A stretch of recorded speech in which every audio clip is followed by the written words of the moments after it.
on YouTube when we are live. I got it on the TV and on the YouTube.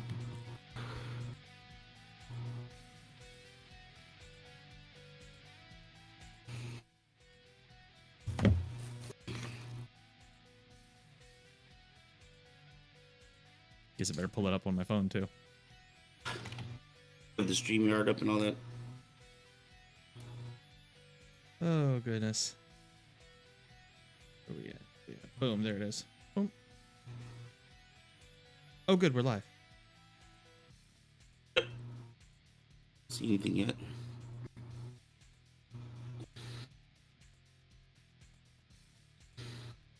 Good. Excellent. Very good. All right. Well, Kyber Cave dwellers, we would like to interrupt what would have been a night of Saber Rattle to bring you this New Year's edition of Kyber Cave Gaming. I am here tonight with the leader, the head honcho, the big cheese of the legendary Kyber Cave itself, the man, the myth, the legendary Xcala. I feel like doing like Kermit the Frog, how he like flaps his hands. Oh, how are you, dude? Oh man, dude, I've been getting rest. It's been an amazing thing. You know, like when you play video games and then like you go to sleep for the night and you wake up and it says you wake up well rested. Like that's how I feel. That's a great thing. That's a fantastic freaking thing. And as you guys can see, we're working on it, but Van has a makeshift green screen that we almost got dialed in. Moving up in the world, baby. Yes, he is moving up in the world. One of these days, maybe when Fourzze gets to Cali, he'll present him with a honest to God for real green screen. You never know. Ooh. Not that I could get one of those on a plane. I got this in a trade when I was getting some like backdrop banners and stuff so people can take pictures and stuff. And it's like I have an extra green screen. I was like, oh, I'll take it. Perfect. I want to be cool like the other kids. So here's the deal tonight, everybody. Visually, we're going to entertain you with the happenings of Crisis Core because that's what we're doing. But audibly, Van and I are going to be bouncing off each other with kind of just a review of 2022 in the life of Kyber Cave, going into the insights and the hopes and dreams of Kyber Cave for 2023. If you want to chime in the comments section and kind of fill us in on maybe some of your goals. We don't really care about New Year's resolutions because we don't buy into them. I mean, if you're gonna if you're into resolutions, then go ahead and stick to your resolve. That's right. What we're planning on doing, we're gonna make it stick. So these aren't really New Year's resolutions; these are New Year's declarations. Oh, I like it. We're gonna make them happen. But I'm gonna start the game, and Van, if you want to kind of let everybody know. I guess kind of kick us off with what's going on with KyberCon. Boom! Oh my goodness, yes, KyberCon. I am so excited about that. In fact, I'm getting a little bit scared that I'm kind of overdoing myself on this. We have John Michael of Squid Game, the only Squid Game actor that will be coming to the United States, will be making his only U.S. appearance at KyberCon 3. John Michael, he is VIP #1 in Squid Game. He's one of the masked, masked dudes that you see at the end of the series. He will be here to be a semi-regular on our show, but he's like a professional actor. He's got like work and voiceover talent. He does video games as well. He's well known in North Korea for a lot of his Korean dramas there. We also have confirmed Alan Fernandez, who was a Tusken Raider in A New Hope. In fact, when you see the Tusken Raider riding on top of the bantha, that is Alan Fernandez. And really fun note for those that have not seen the interview. We have an interview with Alan Fernandez on our Saber Rattle page. In case you were ever wondering, that bantha is actually an elephant underneath there. And the reason Alan got the job, he was not an actor, he was an elephant trainer at Marine World. And George Lucas hired an elephant and the elephant trainer to be the Tusken Raider and the bantha. That is badass. when you see that bantha's name is Mochi. Moji is the name of the elephant. Moji. All right. We're gonna have some droids there. I know we are gonna have R2 and Chopper there.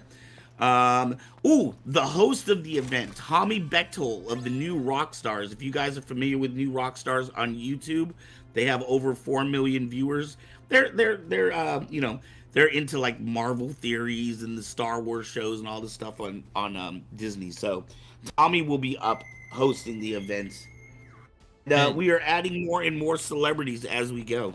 Not only that, but our own Kyber Cave regular Frey Girl is heavily involved with New Rockstars. So, as well as Metz, as well as our very own producer / Kyber Queen Mezzo. That's right. In fact, that's how Frey Girl and Mezzo know each other. They're both moderators for the New Rockstars Discord. Heck yeah, dude. What do we got going on in the chat? We have John from Abila TV Live. Always grateful that he's able to be on Hearts of Kyber and do his thing. We have one of my best friends from college. That would be my boy Kel L, who is an unbelievable webcomic artist. Freaking fantastic. We have look who's in the comments. It's Thomas. I'm typing him right now. I swear Thomas is like one of our biggest supporters ever.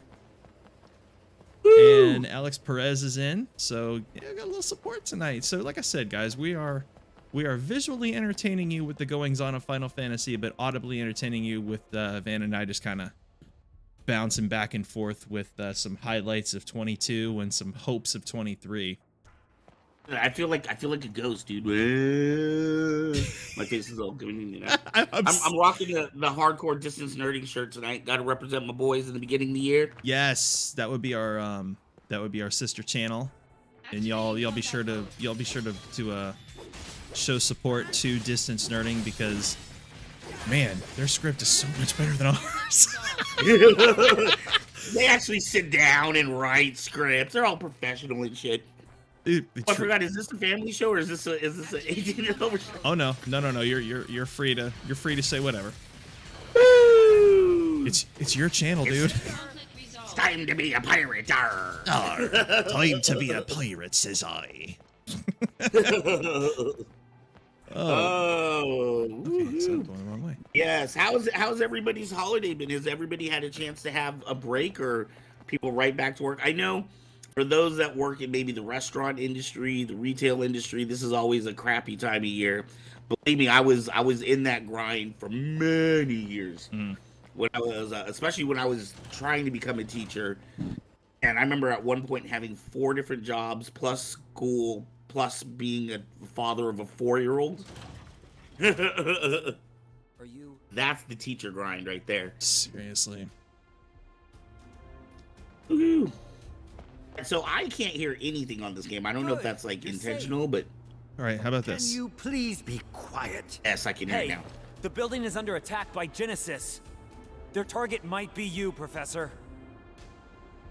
And so, you are my protection? Anyway, can you come with me, please?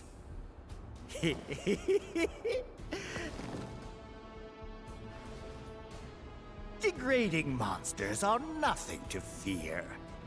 Are you talking about Genesis? Indeed I am. A memento from a bygone era, when men could deem any unclassified life form an ancient. Unclassified life Did form? you ever have an Atari The back in the day? celestial calamity. My grandmother did. Genova. Did you play on it? Yes.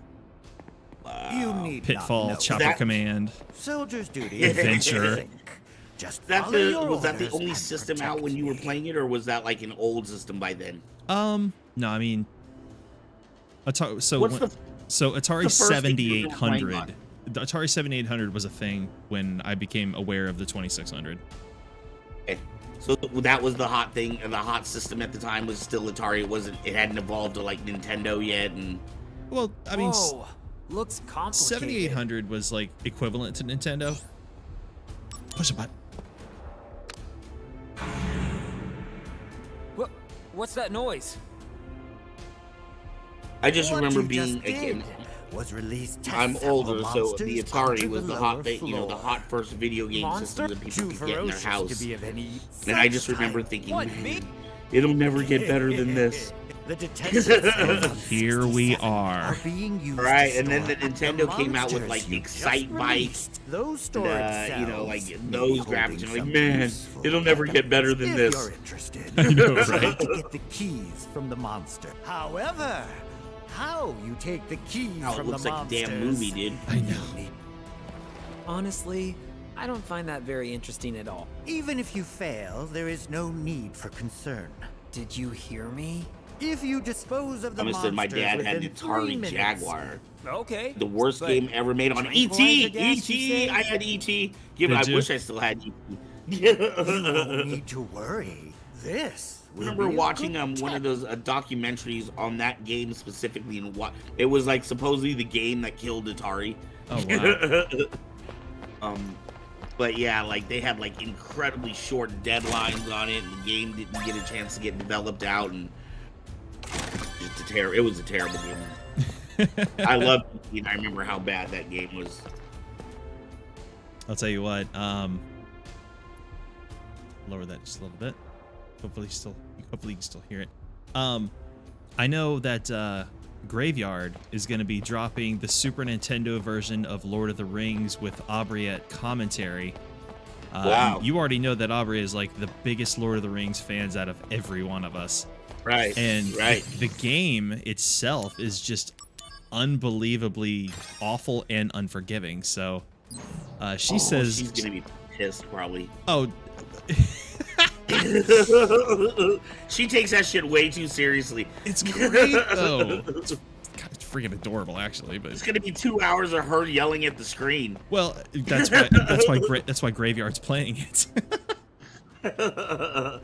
I don't know if that makes him cooler or a jerk. Seriously. Oh, where are we going? Oh, wait a minute. Okay. Guess it's a trial. Don't you have monsters? Yep, elevator. Okay.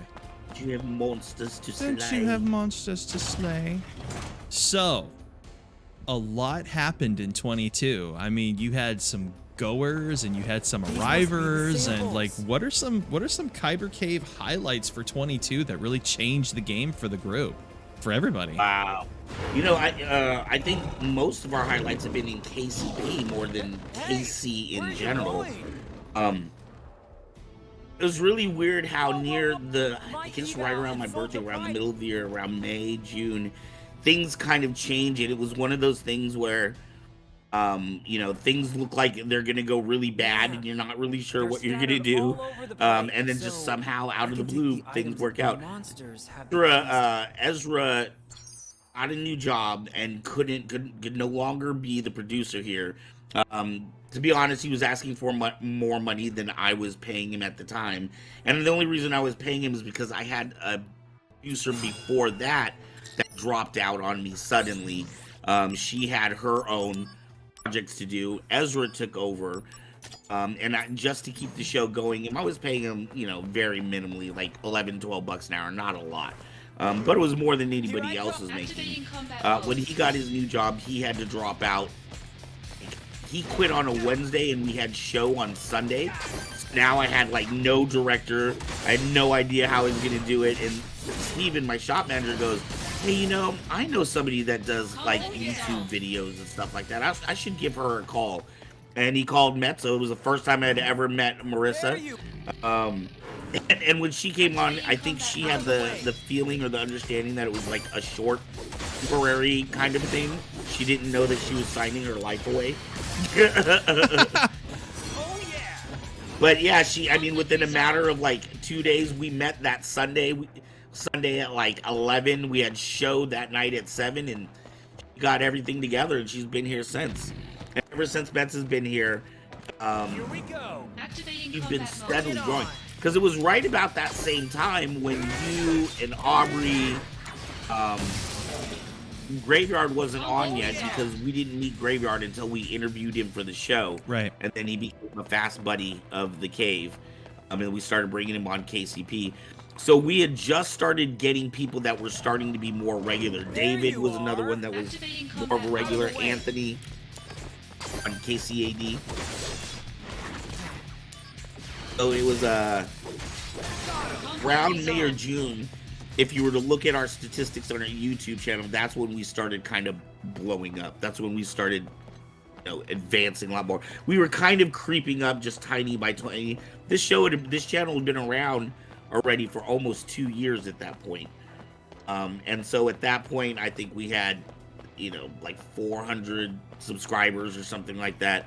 When I brought Mets on, that was roughly the time I looked and saw we had about 400 subscribers. Like, oh man, dude, people are actually, I hadn't really paid attention to the channel until that point. I wasn't really watching how big we were growing or how many viewers we had or subs. But when Mets came on and then I looked at it, I was like, you know what, maybe we should actually, really try to do this, make an effort to become a real little YouTube channel. Oh yeah. I feel like Kyber Cave After Dark just kept getting better and better after that.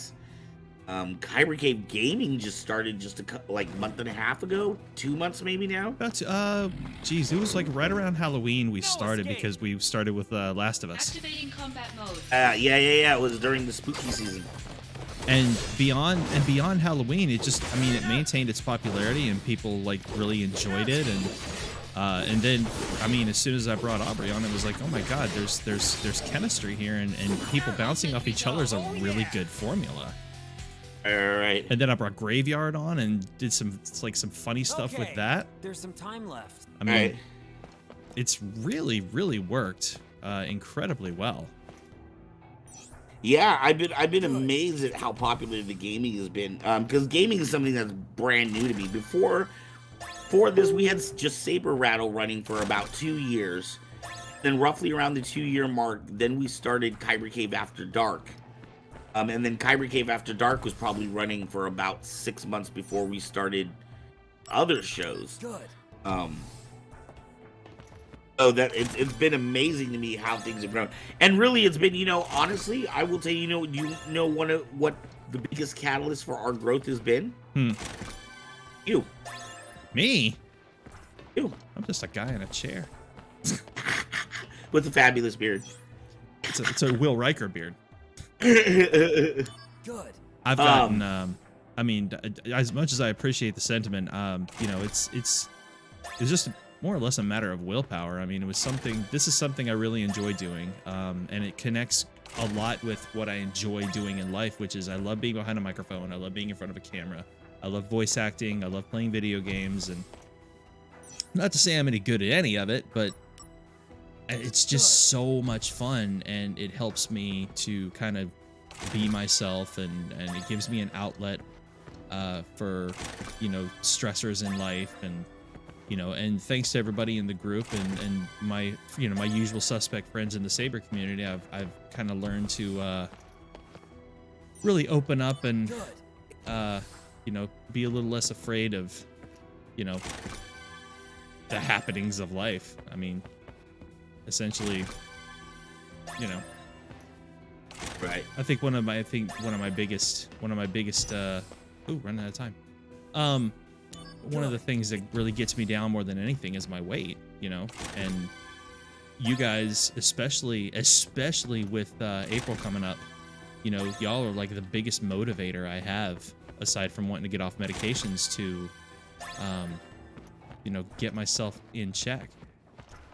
I've been at the gym, been taking my diet really seriously, been just losing quite a bit. It's been one hell of an adventure. And time. I took out all the samples.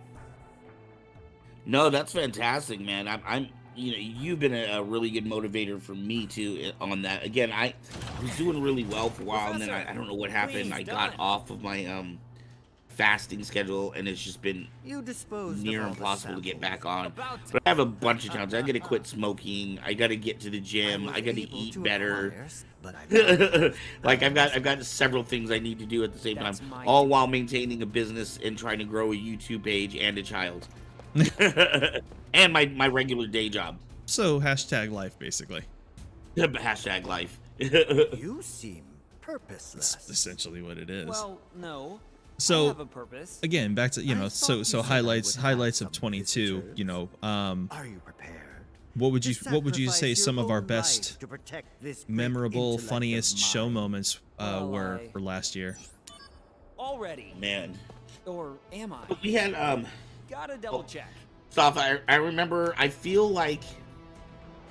like when you told the scary story the first time, like you know when we had the music and everything. Oh God. I feel like that was the first time there was You seem purposeless. almost like a solid group No, I cohesion. have a Like purpose. almost, like I feel I like thought that you was one said of the I would moments that have really some kind of turned us visitors. into a group, Are you as opposed prepared? to a bunch of To individuals sacrifice that your come on own Friday life to nights. protect this You know what I great mean? Like, intellect of mine. I don't know what it was Well, about I- that was such a bonding night Of for course you can everybody. count on me. And then you know Come and one get of it the is more what I recent say. shows, you kind of opened I'll up show them the about you know power your of the next past and you generation know, of soldier firsts. God, what was that like? 4 That is episodes or most so Give or take. encouraging. ago. Don't That lose one against became some a failed really project deep and emotional by a one. I second-rate think those are the ones that really catch scientist. me off guard most is Oh. when you know we're just going on, we're being lighthearted, we're being Look funny, who's and then here. shit gets real. Mhm. You know what I mean? And I think that's what I appreciate a lot too is when shit gets real, and I think that's the audience like seeing that as well.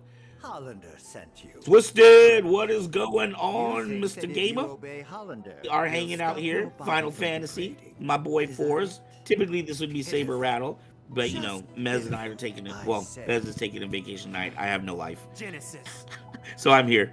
Yeah. I yeah. wasn't going anywhere. So for everybody who's tuning into Saber Rattle, essentially we're second-rate just hack kind of like we're Hollander couldn't we're cure a entertaining you guys cold. visually, and we're kind of just That's enough. entertaining you audibly Ah, with what do we the have goings on of 22 and 23, kind of going into what our hopes are, what our dreams are, No uh, honor remains. reviewing the great things The of arrow last has year. left.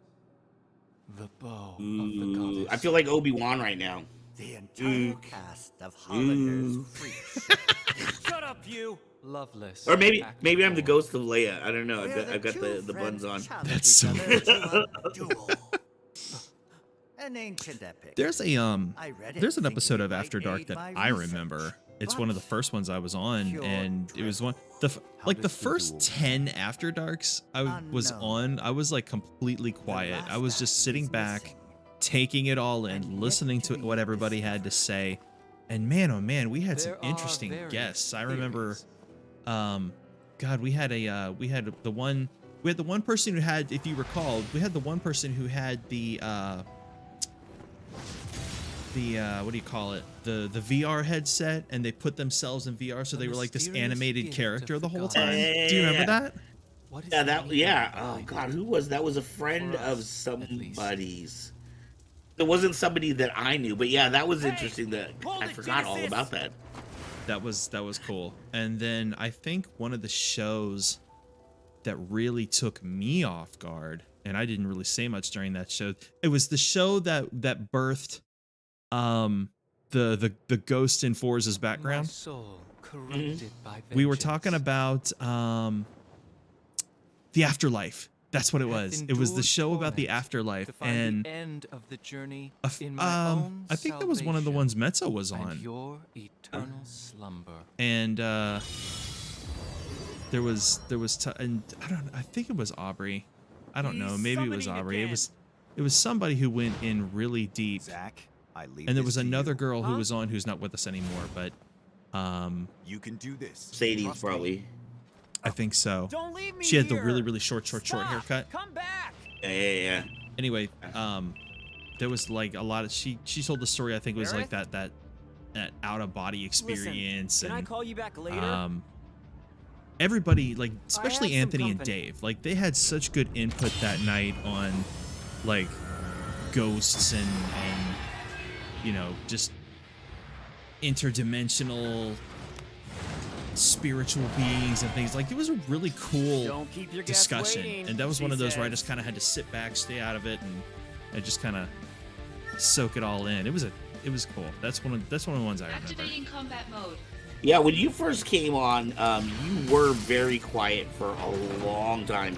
In fact, I remember at one point, like wondering, like I didn't know if I should ask you. I was like, dude, you like, I'm not, wasn't really sure why you were there. You weren't contributing, but you were like listening, and I didn't want to like cut you off because you were coming every week, but you weren't really saying a lot. So I was like, I wonder what's going on. And I don't know where it was, but at one point something happened, and you just kind of turned into a different person and just started revealing stories and speaking a lot more. I remember. It was oh, come on. Mez says, knowing my husband, he'll give you a big hug and a kiss when you cook. Alex, thank you. We are happy to have you as a part of the Hearts of Kyber crew. It has been really good meeting you. We met Alex. Alex Perez is one of the producers on Hearts of Kyber. We met him through John, who we met through. Oh gosh, I'm blanking right now. I can see her face in my head, but I can't think of her name right now. Let me give you a hand with the flowers. Wish she wouldn't have lightsaber. Brace yourself.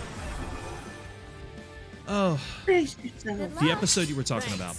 That was the one where I was having the weird dreams where my mom was young, but we were still older, and like we were seeing her on like the porch, and it was like it was kind of freaking me out because,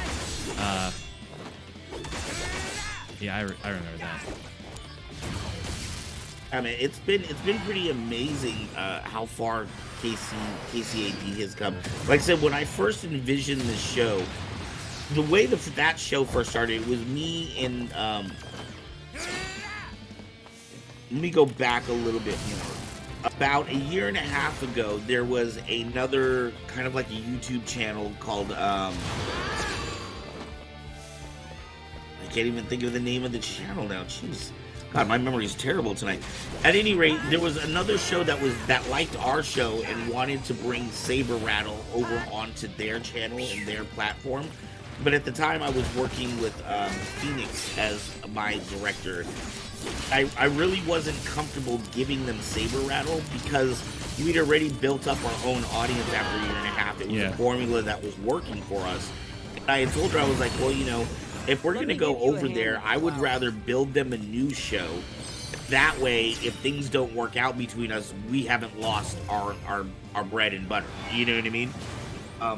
And so the concept started coming up of KCAD, Kyber Cave After Dark. But it really got going. The show didn't start that time. We didn't work out with the channel. But at the beginning of the year, I had a different roommate named Don. And he and I would stay up like late at night and just talk crap, and it would be just absolutely hilarious. Stuff that started off really deep, but then just would get really out of hand and silly really fast. I was like, man, dude, if I could just videotape like us hanging out, that would be a great show. So that was the genesis of Kyber Cave After Dark. In the beginning, for those that have been around for a while, you'll know I used to have like a ton of different rotating guests that would come through here because we didn't really have a solidified crew at that time. And it was understandable. It was just like everything else at that time. Before we had shows out, it was just a concept to everybody. You know what I mean? You need to have a few shows before people understand, oh, okay, this is what that show is about. Okay, I'd like to be a part of it. Now I feel like we got a pretty solid crew. Wish we'd see John, David, and Anthony a little bit more, but besides that, and Mez, I like it when Mez comes on too. The last couple of episodes when we had Mezzo on has been really, really good. Like really good. Been very fun. But I understand that is her family time. A flash of white comes up on the game, Van disappears except for his face. We're still working out the green screen details here. Getting ghosted. I know I have a really crappy green screen behind me. I gotta get it fixed up. We'll get it over time. Eventually I made it on. Yes, we love it when you come on, Ness. It's always so much fun. I'll tell you what, one of the best times I think I've had recently was when we were getting the surprise ready for you guys for Christmas. When I found Crimson Snow and I told Graveyard about it, and we were like, dude, we need to do this for Christmas. And he's like, yes. And just on a whim, I was like, I wonder if Jen would enjoy this. So I tossed the idea at Jen, and when she came on, I don't know if you had a chance to watch both the episodes, but what an amazing like horror reaction chemistry she has with the two of us, doing like horror stuff. Like her freaking out was just the perfect formula for that game, because a lot of that stuff really freaked her out, and some of her sarcasm and witty remarks at some of the stupid decisions in the game was just the best formula. Love having Frey Girl on. She was so good. Come on, pick up. She was. Who are you calling? Matt says the opening was so good. I just can't seem to get a hold of him. Oh, with the great big Haven't you heard? loving, thankful message, and then the jump scare. Right. No, it's really cool. It's really cool, kind of the different combinations that we've gotten on here. The data room? It's strange how, in some ways, researching the history of the Shinra in Science some ways, Park. I've not picked our team, and in some ways, I have. Right. So, like, when I've asked different people to come on Kyber Cave After Dark, or Saber Rattle, or even Hearts of Kyber with the other shows that we're doing, like, I have an idea that they would be good in their element for doing this, but you never know how people are going to respond as a group together. You know what I mean? So from the outside, like, I don't think Kyber Cave After Dark, I don't think anyone would expect to see us all walking down the street together. Like, I don't think any of us might have really kind of crossed paths our normal lives, but here everything just works so well. See, and that's a giant misconception on my part, because when you had the that festival you guys did, and Aubrey and Dave were doing the saber battle on stage, and it was like a big thing, and Distance Nerding was there. That was really the first time that you guys were kind of really blowing up this thing as a group, and everybody was kind of going to be there. And I was feeling pretty left out. I was like, damn, I really want to buy a plane ticket and go. And, and afterwards, I spoke with Dave following that, and I asked him a pretty forward question. I was like, dude, what's Kyber Cave like in person? Like, how often are you guys going out? How often y'all having lunch? How often you get to get studio time together and stuff like that? Because I had already made the decision at that point to go ahead and come out and see you all, and that's kind of like where my head was. And he was like, bro, you misunderstand. We don't see each other on the regular. He said that he had never even met Anthony at that point. And a lot of you guys really have only met each other once or twice, and some not at all. And it changed my thought process a bit, but at the same time, it didn't ruin my hopes, because bringing all your asses together when I get there. Sometimes you need that catalyst. You know what I mean? I think I'm the only person in our crew that's met Anthony. We're gonna change that. I really hope that in the time that I'm there, he can get a show together and we can all go. That would be something. I've never experienced anything like that before, and I think that's kind of the point behind this trip is quite literally to be in uncharted territory, be with uncharted friends, not knowing what's gonna happen the next day, let alone the next minute, and just experience life away from here, away from everything I know. I haven't had a going away kind of venture out on my own experience since I went to college, and that was 20 some odd years ago. Right. I got out of the house at 18 and everything was new, and all I had for quote unquote security were the couple new friends I made and the dormitory. You know what I'm saying? Right. It's not like I could just go home at the end of the night. Angel? Where have you been? Right. It's gonna be a cool experience, dude. I remember. I went off to college and stuff too, so that was being away from home. I remember the very first time He's just I cooped up in a data backpacked room, through Europe looking for into like a stuff in couple the of past weeks or when I was something. a sailor for Exxon. Whoa! And I remember taking getting off? off in Italy, What did and you then come here there was a for? guy that had to, Genesis and almost like a are in Modeo Uber or High. something. Uber driver had to drive me to the airport in Oh. Milan, You and were then from fortunate. there I flew to So you're Amsterdam. still working? And I remember getting off I'm of the still a plane in soldier member in Amsterdam, spirit. getting I'm out at one the of those airport army. and looking around, and I literally like found a corner and I started crying, dude. Like I was such a wuss, dude. But I started crying because it was the first time in my life. I think I was like 26 at the time, but it was the first time in my life I didn't know where I was gonna sleep that night. You know what I mean? Even when I went to college and went away, I knew where I was supposed to be. I had a home, even if it was a brand new home. You know what I Sure. mean? This was the first time where I got off a train. I didn't know where my hotel was going to be. I didn't know what I was going to do for the next 2 weeks. All I knew is that my plane left in 2 weeks and I had to survive wherever I was in Europe for 2 weeks. That was my only plan. That, I mean, became one of the most formed times. I feel like I learned more about myself that 2 weeks than I had in 26 years prior to that. Isn't that nuts? It's crazy. It's not until you put yourselves in positions of being uncomfortable that you can learn to be comfortable with yourself. Mm-hmm. Yeah. I have to agree. Oh man, in Amsterdam. Name is not Vincent Vega. It's gonna be a blast. It's gonna be a life-changing experience. I just get that feeling. Zach, I need you in Modeo High. You know, I'm Just give me a interested minute. to see how this all pans. Ooh, I'm all. you're all ghosty. And how is it that you know I'm the ghost of Christmas past. Really? Christmas Did is she tell past. you anything? Not a thing.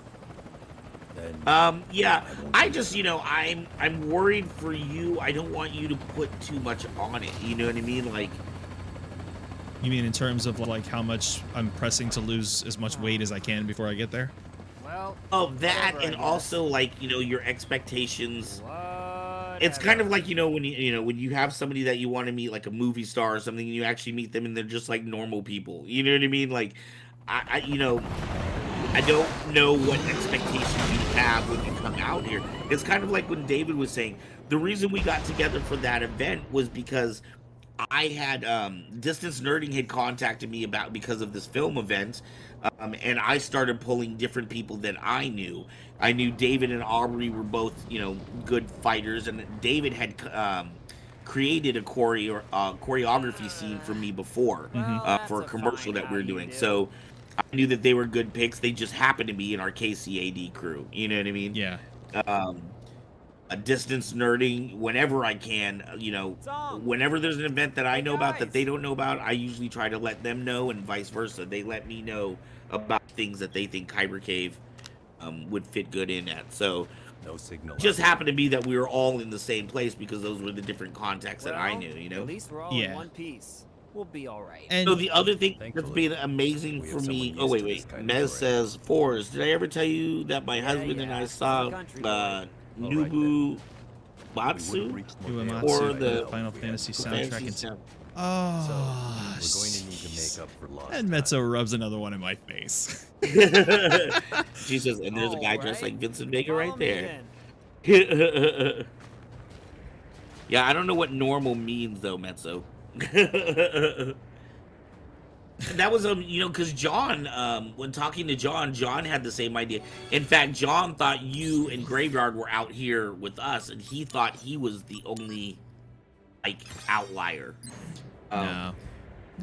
So yeah, and I was like, it's funny, like you watch us on KCAD and you would think it was like, I don't know, like St. Elmo's Fire or something, just a bunch of people that hang out together or whatever. But I mean, everybody that. it can be. I mean, I understand that there's absolutely distance between many of y'all. Like I know that between at least 4 of you, there's minimum 45-minute drive. Right. So I mean, I understand that. So I can see you guys not getting together every single week. You know what I mean? Right.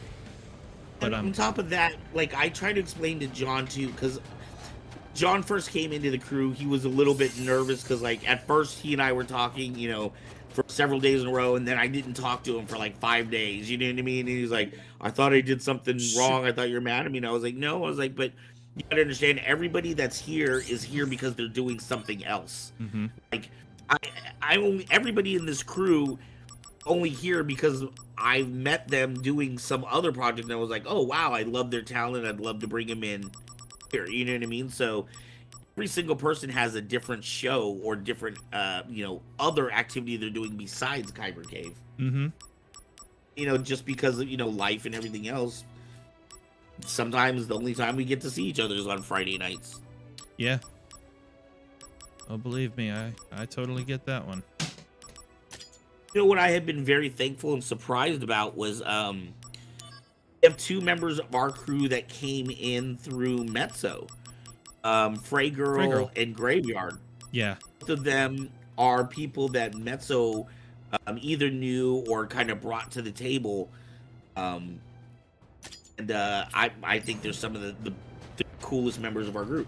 Absolutely. Not that everybody's not cool. And it's hilarious because nobody expected Graveyard and I to be friends because of just, you know, our major differences in like interests and whatnot. But at the same time, we have like some serious interests in a lot of common things, you know, like our retro gaming and Right. like I get it, you know, his main interest is horror. My Right. main interest is like voice acting and fantasy games and things like that. Activating combat So, mode. but then again, you know, we have common past, and it works. And you know, the personalities click really well. Right. Yeah, and I love seeing the different, especially I think you take advantage more of it than anybody else. What's that? Conflict Um, resolved. You take, well, okay, so on KCAD, it's like all of us there together as a group. I feel like you more so than anyone else will bring like individuals onto your show, so it's seeing your dynamic bounce off of just them. You know what I mean? And I love how different people work in different combinations. You know, if there's anything I hate in this life, it's being alone. And I got to admit, Yo! Don't fall too far behind. the first couple of Last of Us is At least someone's keeping oh up. wait, here we go. I Well, gotta turn I'm a this one country up. boy too. From where? Dope helmet. Nibelheim. How about you? Me? Gungaga. Hey, what's so funny about that? You know Gungaga? No, but it's such a backwater name. Ditto Nibelheim. Like you've been there. I haven't, but there's a reactor there, right? A Mako reactor outside Midgar usually means Nothing else out there. Good news, Song. Me and It's our boy. Cloud. me and Cloud here are both backwater experts. Oh yeah. Good. Carry on then.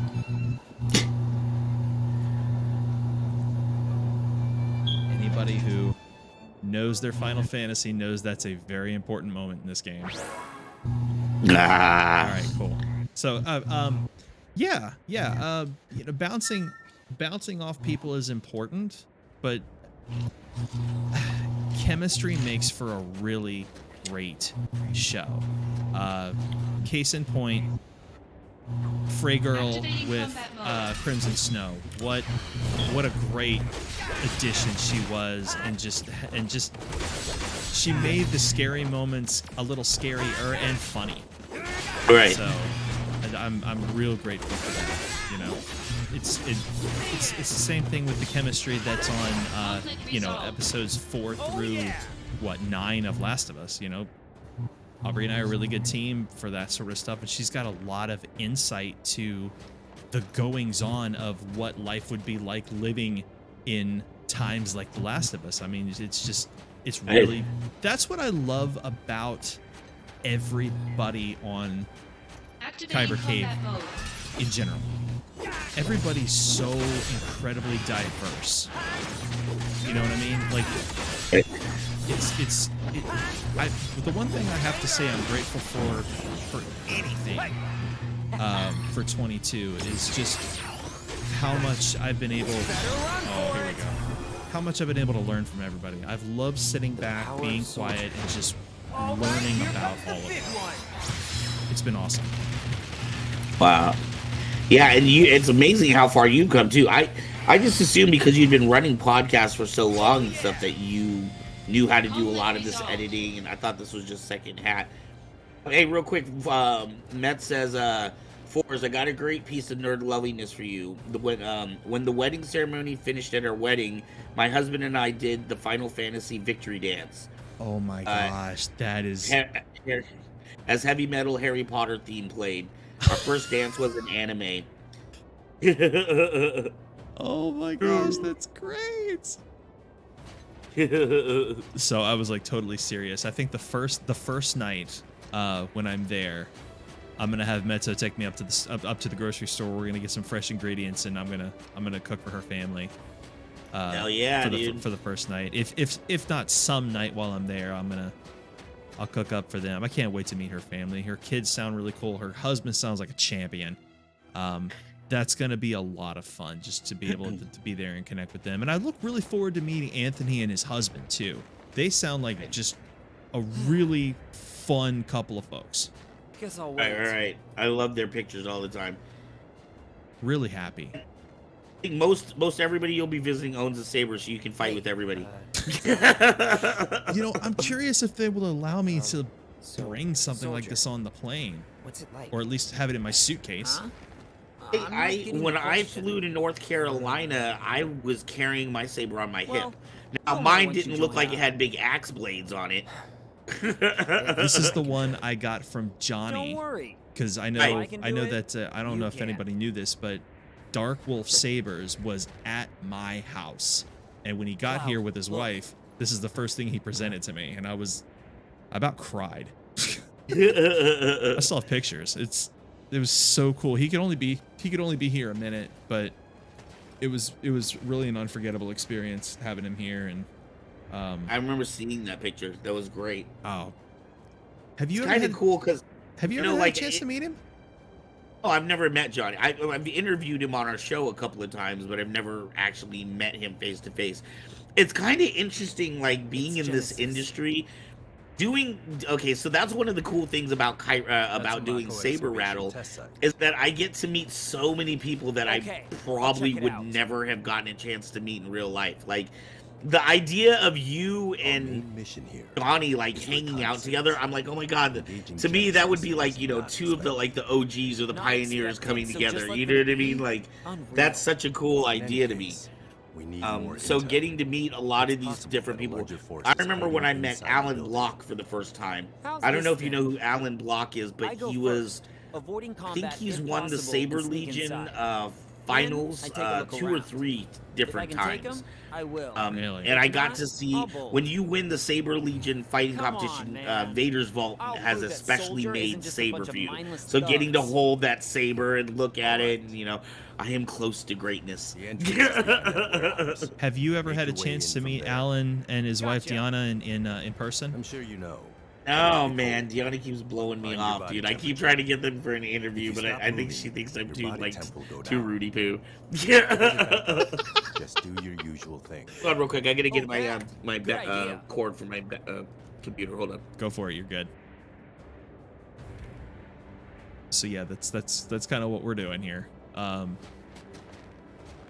it's been such an unbelievably good year. It really has. I've enjoyed it very much. I love doing this stuff, especially Soldiers, just especially amazing. live. I don't have the opportunity to edit out any We'll be mistakes. standing by here. Yes, Metzo. He said. Won't take too long.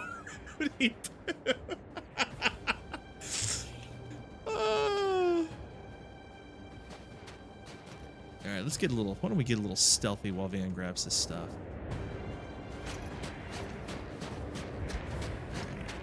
Activating combat mode. Get it.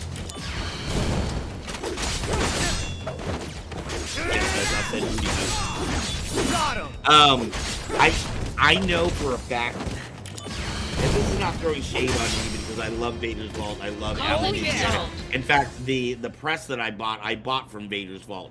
That's in our in the back of the Kyber Cave right now. I think Deanna found out we were TXQ, like, she has a known hatred for anybody that deals with the Chinese companies.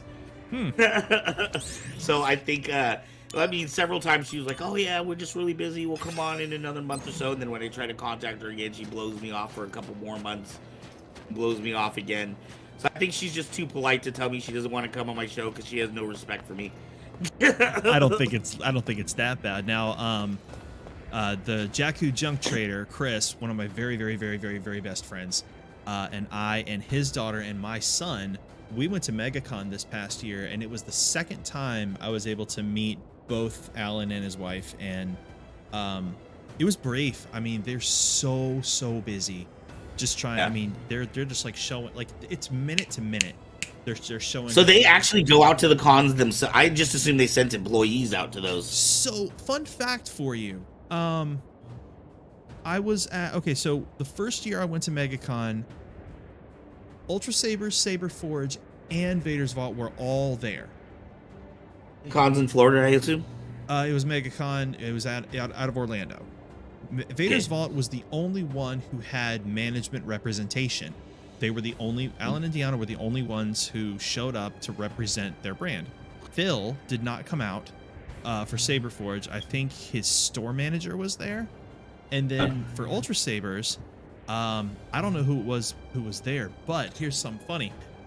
They had curtains drawn, and behind the curtains, if you looked hard enough, you could see guys back there soldering and, you know, like working on sabers. Right. So, but I mean, all three companies at that con, man, they were pumping them out. Right. They were selling them bad boys right and left. Yeah, you know, we tend to do well at different cons, which has been a big challenge that I've been having out here. Is some of the bigger cons are so big that you can't get in anymore. Like you try to sign up for a vendor, and then they say, well, all our vendor tables are taken, you can get on the wait list. But the wait list is like, 100 people, and then people don't go off once you get a spot, you don't leave. You know what I mean? Yep. So you die or move. Are you counting people? I'm confirming tactics. I am listening. This is one of the, so once you this is an infiltrate mission, so. Okay. Once you get a spot, you don't leave, so it's like I can't get into SAC Anime. Which is surprising to me, because to me, SAC Anime sounds like it would be one of the things that I've come to learn about cons is that the anime cons are typically smaller than the comic book cons. Because the comic book cons typically have everything, TV shows, they have, movie guests, TV show guests, you have comic artists, you have comic writers, you have voice actors, you've got everything. At an anime fest, you've got a couple of folks who might sing a soundtrack behind something that they fly over from Japan. You've got a few manga artists, you've got maybe some American manga artists, and then you've got American voice actors. Right. And then you've got like vendor after vendor after vendor after vendor. And I'm sure Sei Wong would tell you the same thing. Right. I don't know. I don't know if things are different where you're at than where we're at. I don't know. It'd be very interesting. I would love to come out to Florida at some time just to compare the cultures, but we literally, I don't know if you watch Saber Rattle, but we do, Kevin Hogan is a producer. He has a segment called the California Comic-Con Report. Mm-hmm. Every single week, that man is at least 2 cons a weekend.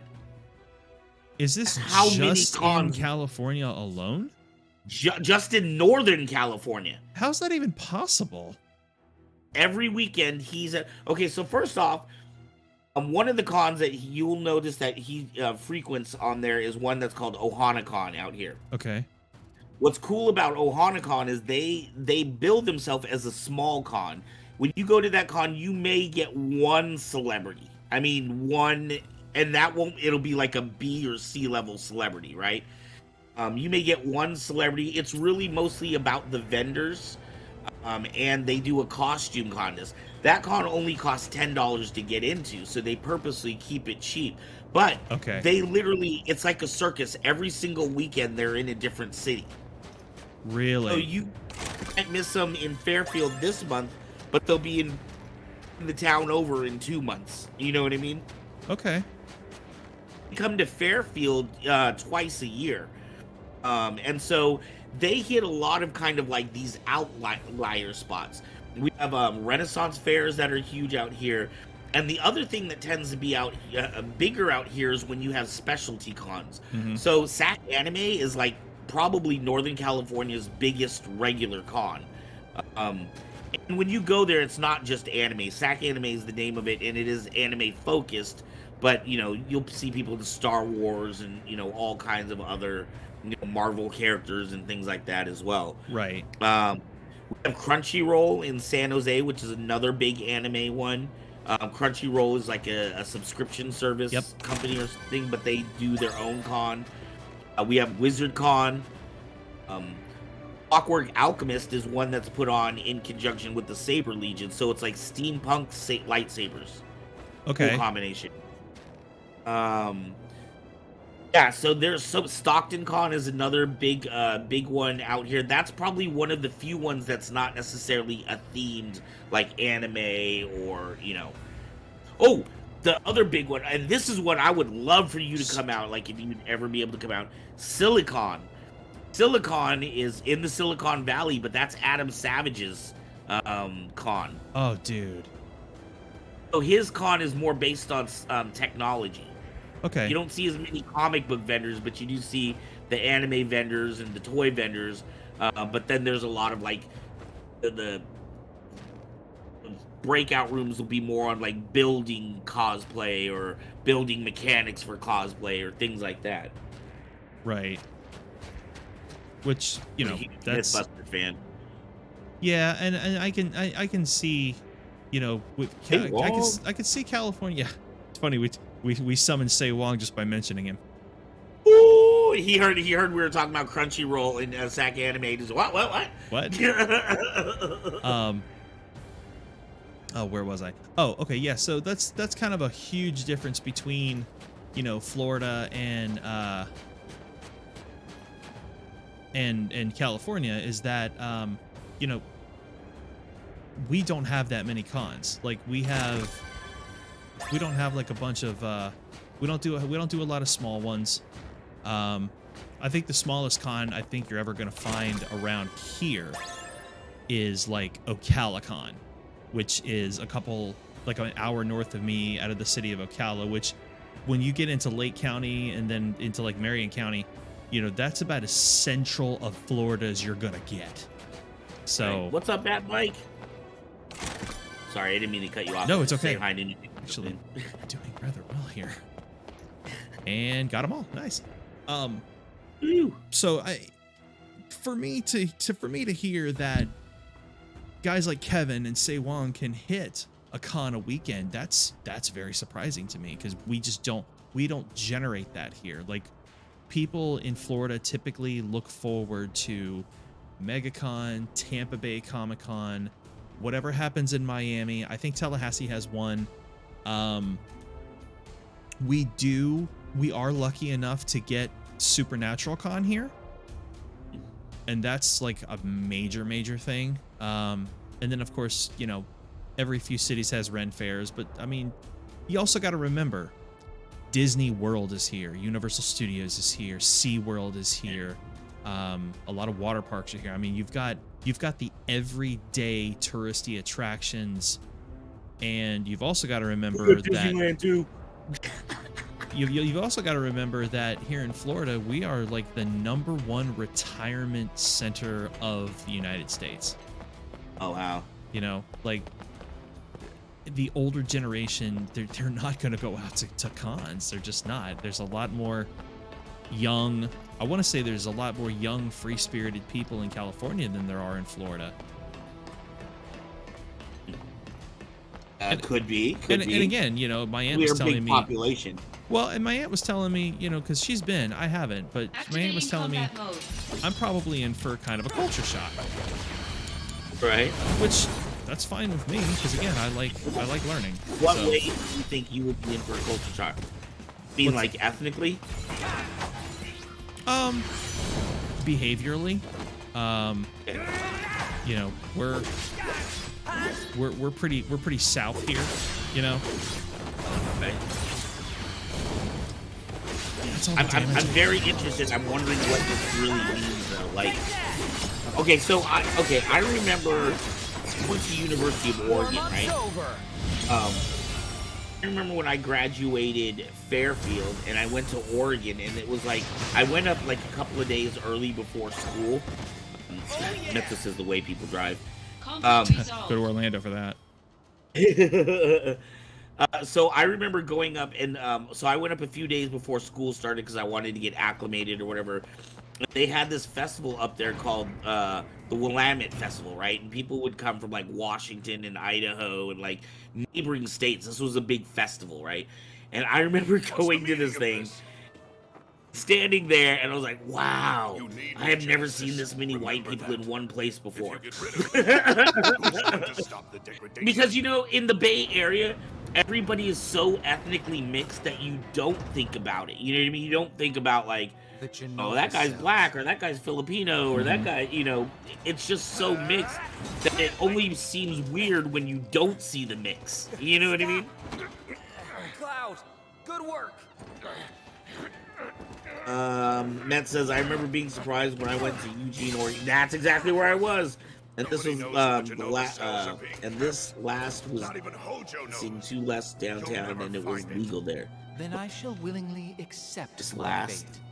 was dancing 2 less downtown, and it was legal there. I have no idea what that means, Mets. Yeah, Say Wong says Silicon used to be Silicon Valley Comic Con, but Adam Savage took it over, and it's just Silicon now. Okay.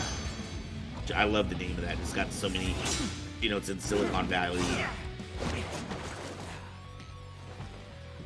Oh, topless lady, not last. Wait, I remember being surprised when I went to Eugene, Oregon, and the lady was dancing topless downtown, and it was legal there. Wow, that's a legal thing there? Oh, shoot, you must have been in Eugene before I was there. Combat mode. It's cold in Eugene. It's raining all the time. Howl in terror, Shinra Lady lapdogs. dancing topless. Yeah, I know that supposedly Eugene. No, oh no, Portland. I thought it was Portland had the highest per capita of strip clubs, or you know, city average or something like that.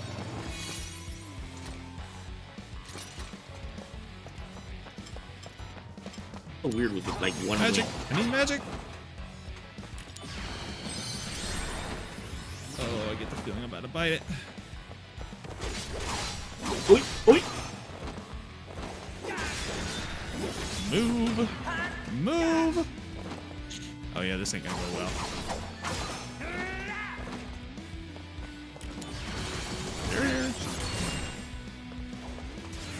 Ataru style. Yikes. Move.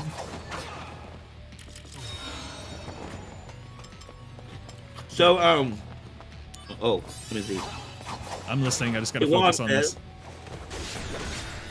There's also Phantom Con in San Jose during Memorial Weekend. 5-day convention. If you include day 0. 5-day conventions. Jeez. We also have MouseCon up here. MouseCon? A MouseCon is up here in the Bay Area.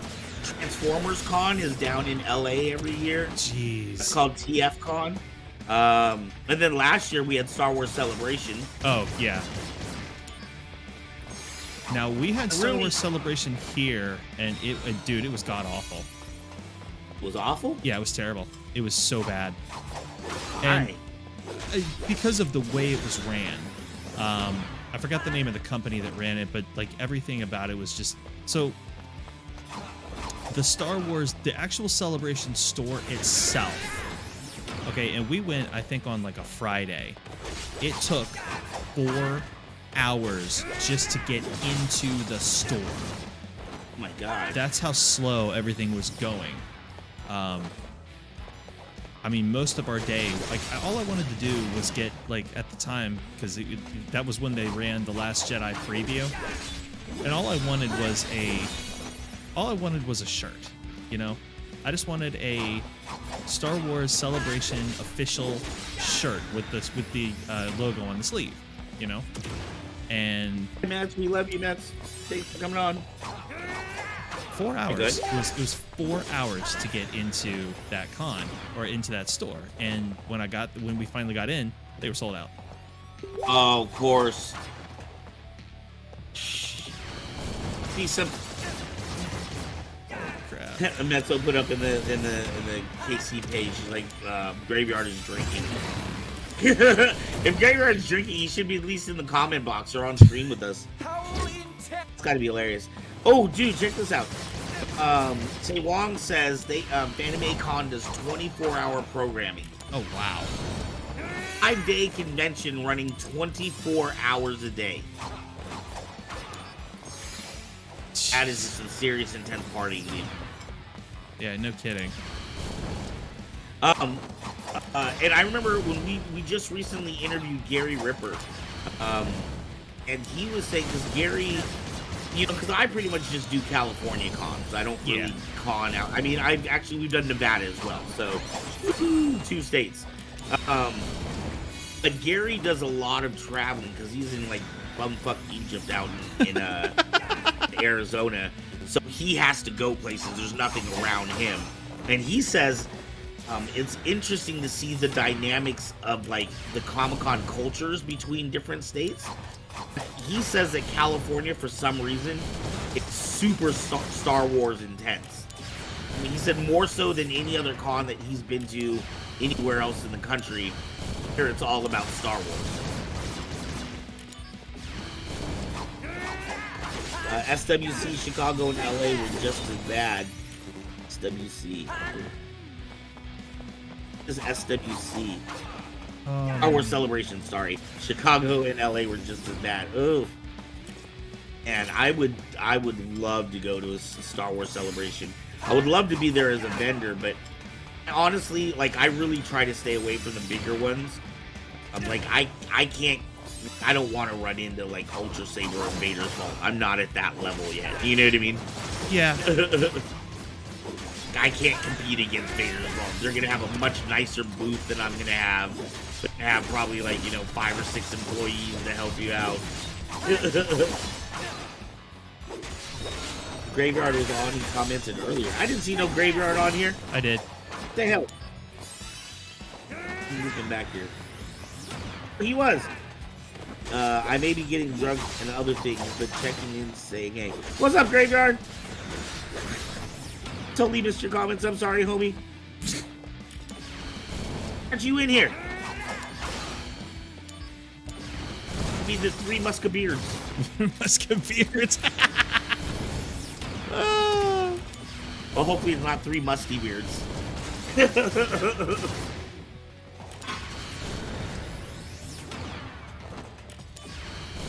Oh god, this is not going good places.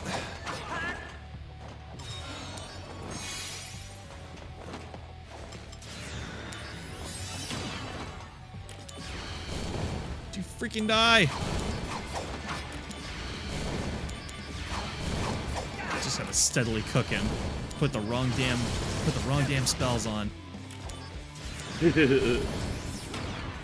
Long, did I mention all the big cons out here? Or am I missing any of the other big ones? Stockton, House Con, Crunchyroll, SAC Anime, some other big. Those are the big ones that in Northern California, I think. Oh, Silicon. Right, Silicon. And then medium and small size ones. Tons of those. We have a lot of out here too. We do a few places do mixes of Comic-Con / car shows. We've got a few of those out here. Anime Expo, well, that's a whole different one. Anime Expo, Crunchyroll, and SAC Anime are 3 different anime cons that are huge. Oh yeah, and of course I forgot about the Goliath San Diego Comic-Con. Yes. Is lost. Yeah. Stripped away. Original, the OG. Is nigh. And I think another thing about a lot of these cons, at least over here, I don't know how bad it is over there.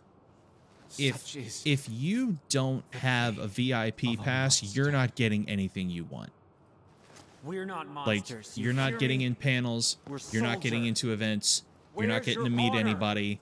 Like, if you're just going in, if you're paying like the 50, 60 bucks for the Saturday, you can go in and spend more money at the vendors area, but you ain't is meeting barren anybody, seeing anybody, promises. participating in anything. Nothing shall That's kind of how it is over here.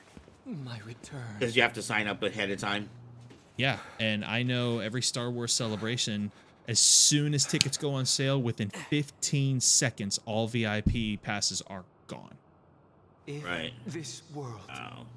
seeks SAC anime ones out here, like, we get tons, and I'm not an anime person. it goes We with get me. tons of the voice celebrities.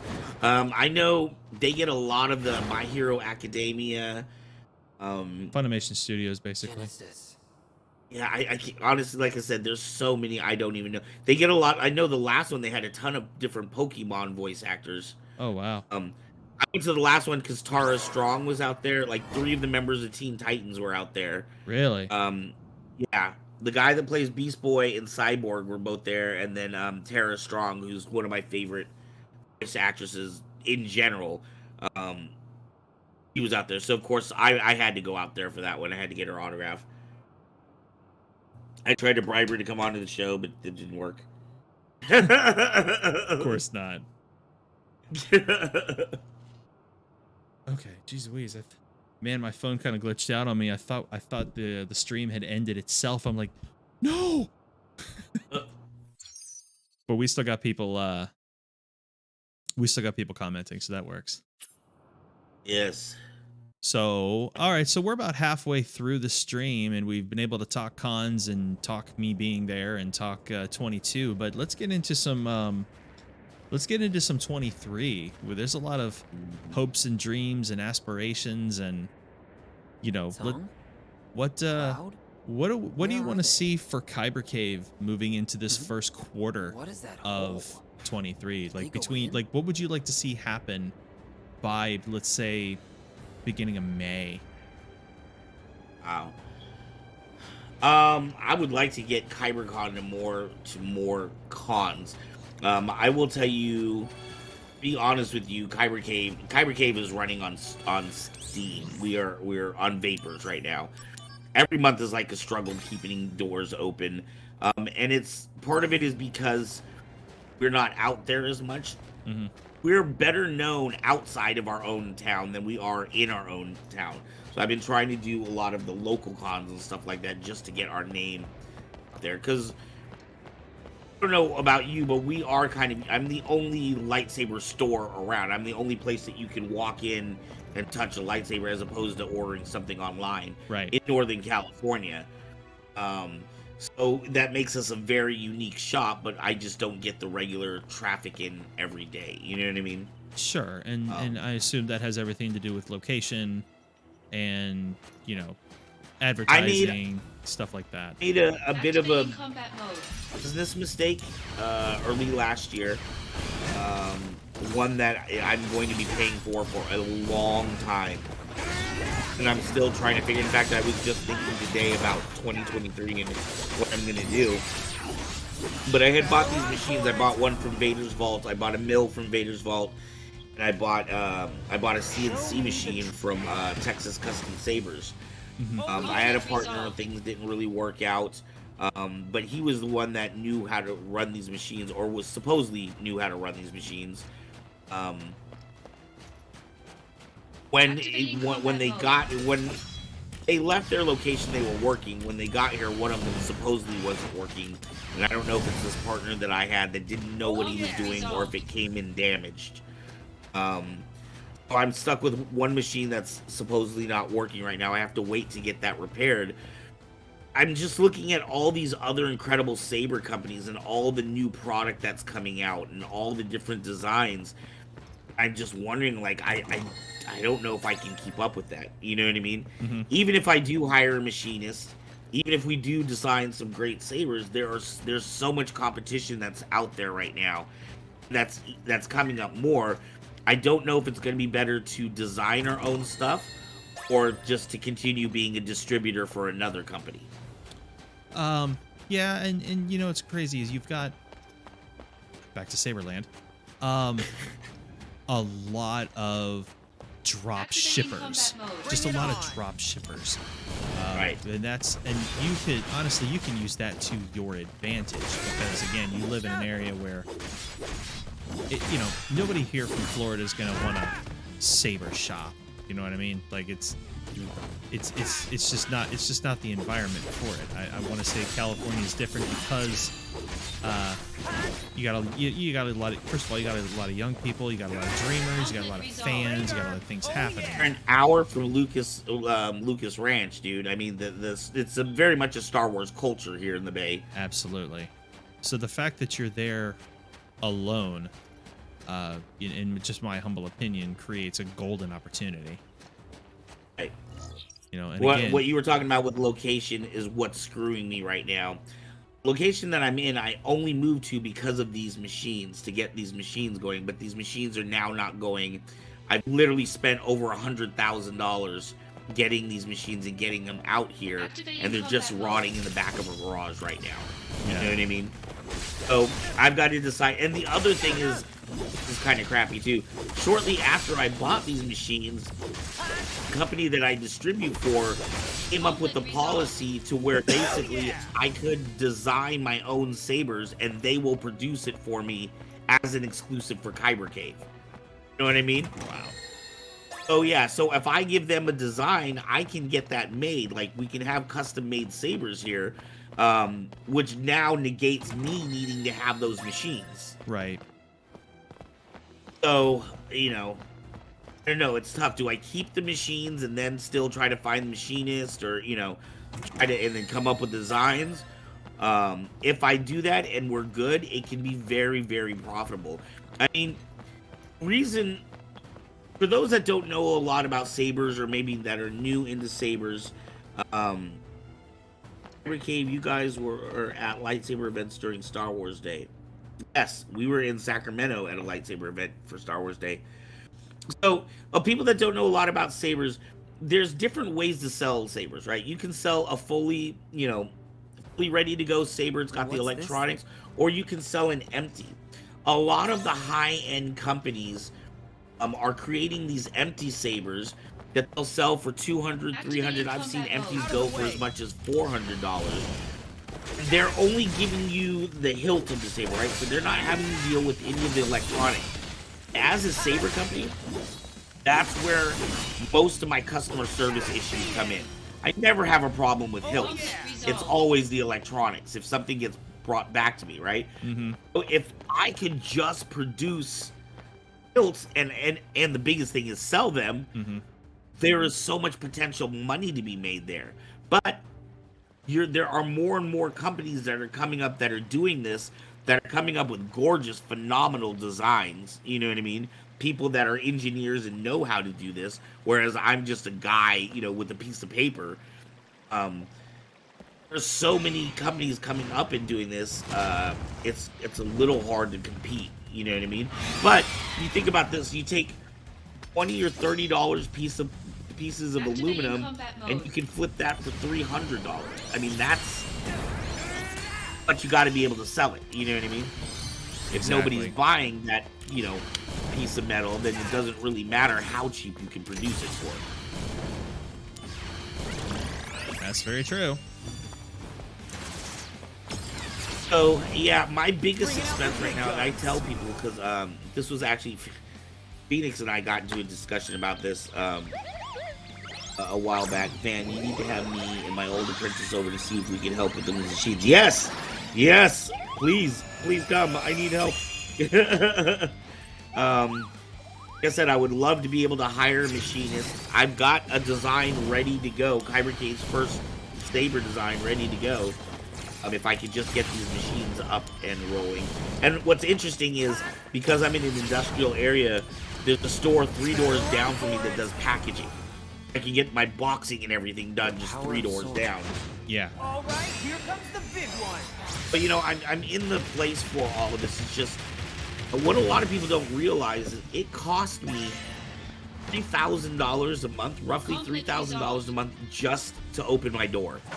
Before I put any merchandise on the shelf, before I've sold anything, Does that mean That he's is here? paying my monthly rent, my electricity, and my employee for 15 hours a week. Right.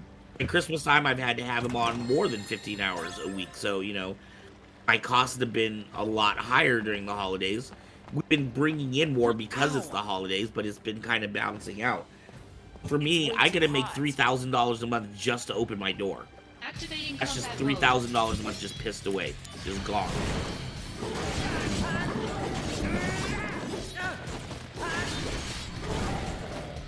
Monday's good for you. Actually, yeah, I have a shop manager that is in on Mondays. Actually, this week because I'm off from work, Conflict resolved. works out for me. I typically work as a teacher, so Monday through Fridays I'm at school. But I have a shop manager that's in the store from 2 to 7 every week. I really feel like a dick asking this, but Swisted, can you remind me who you are, like, in the really real world? Yeah,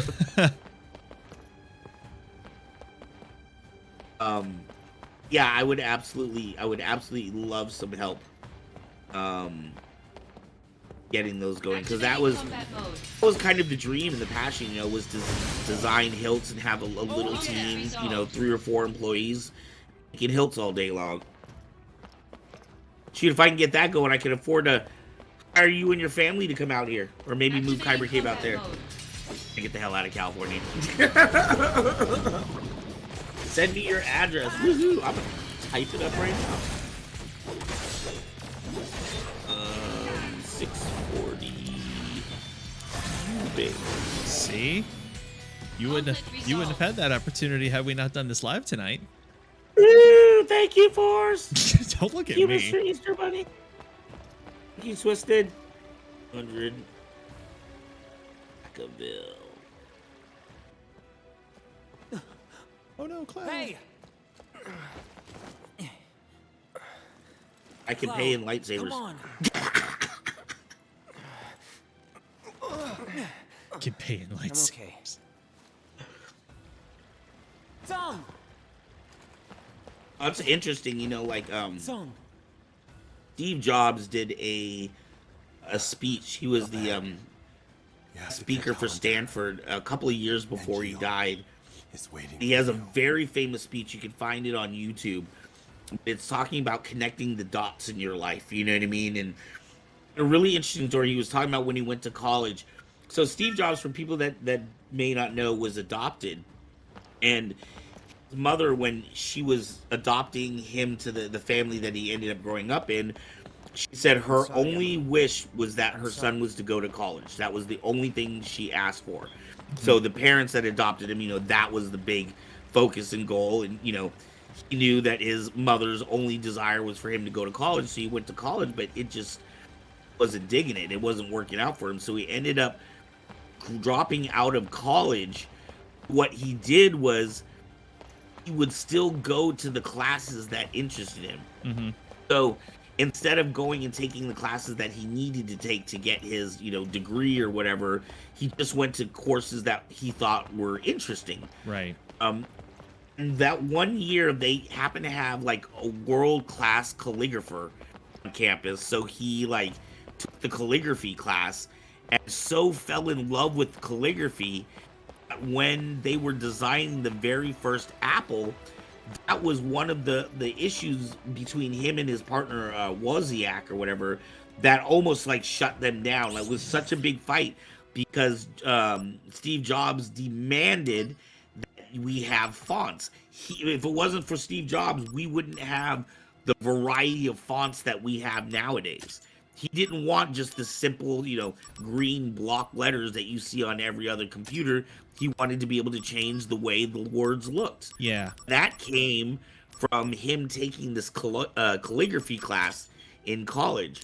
So what he was saying was, and what I found really valuable, was that many times in life, you're doing things and it won't make sense to you at that moment why you're doing them.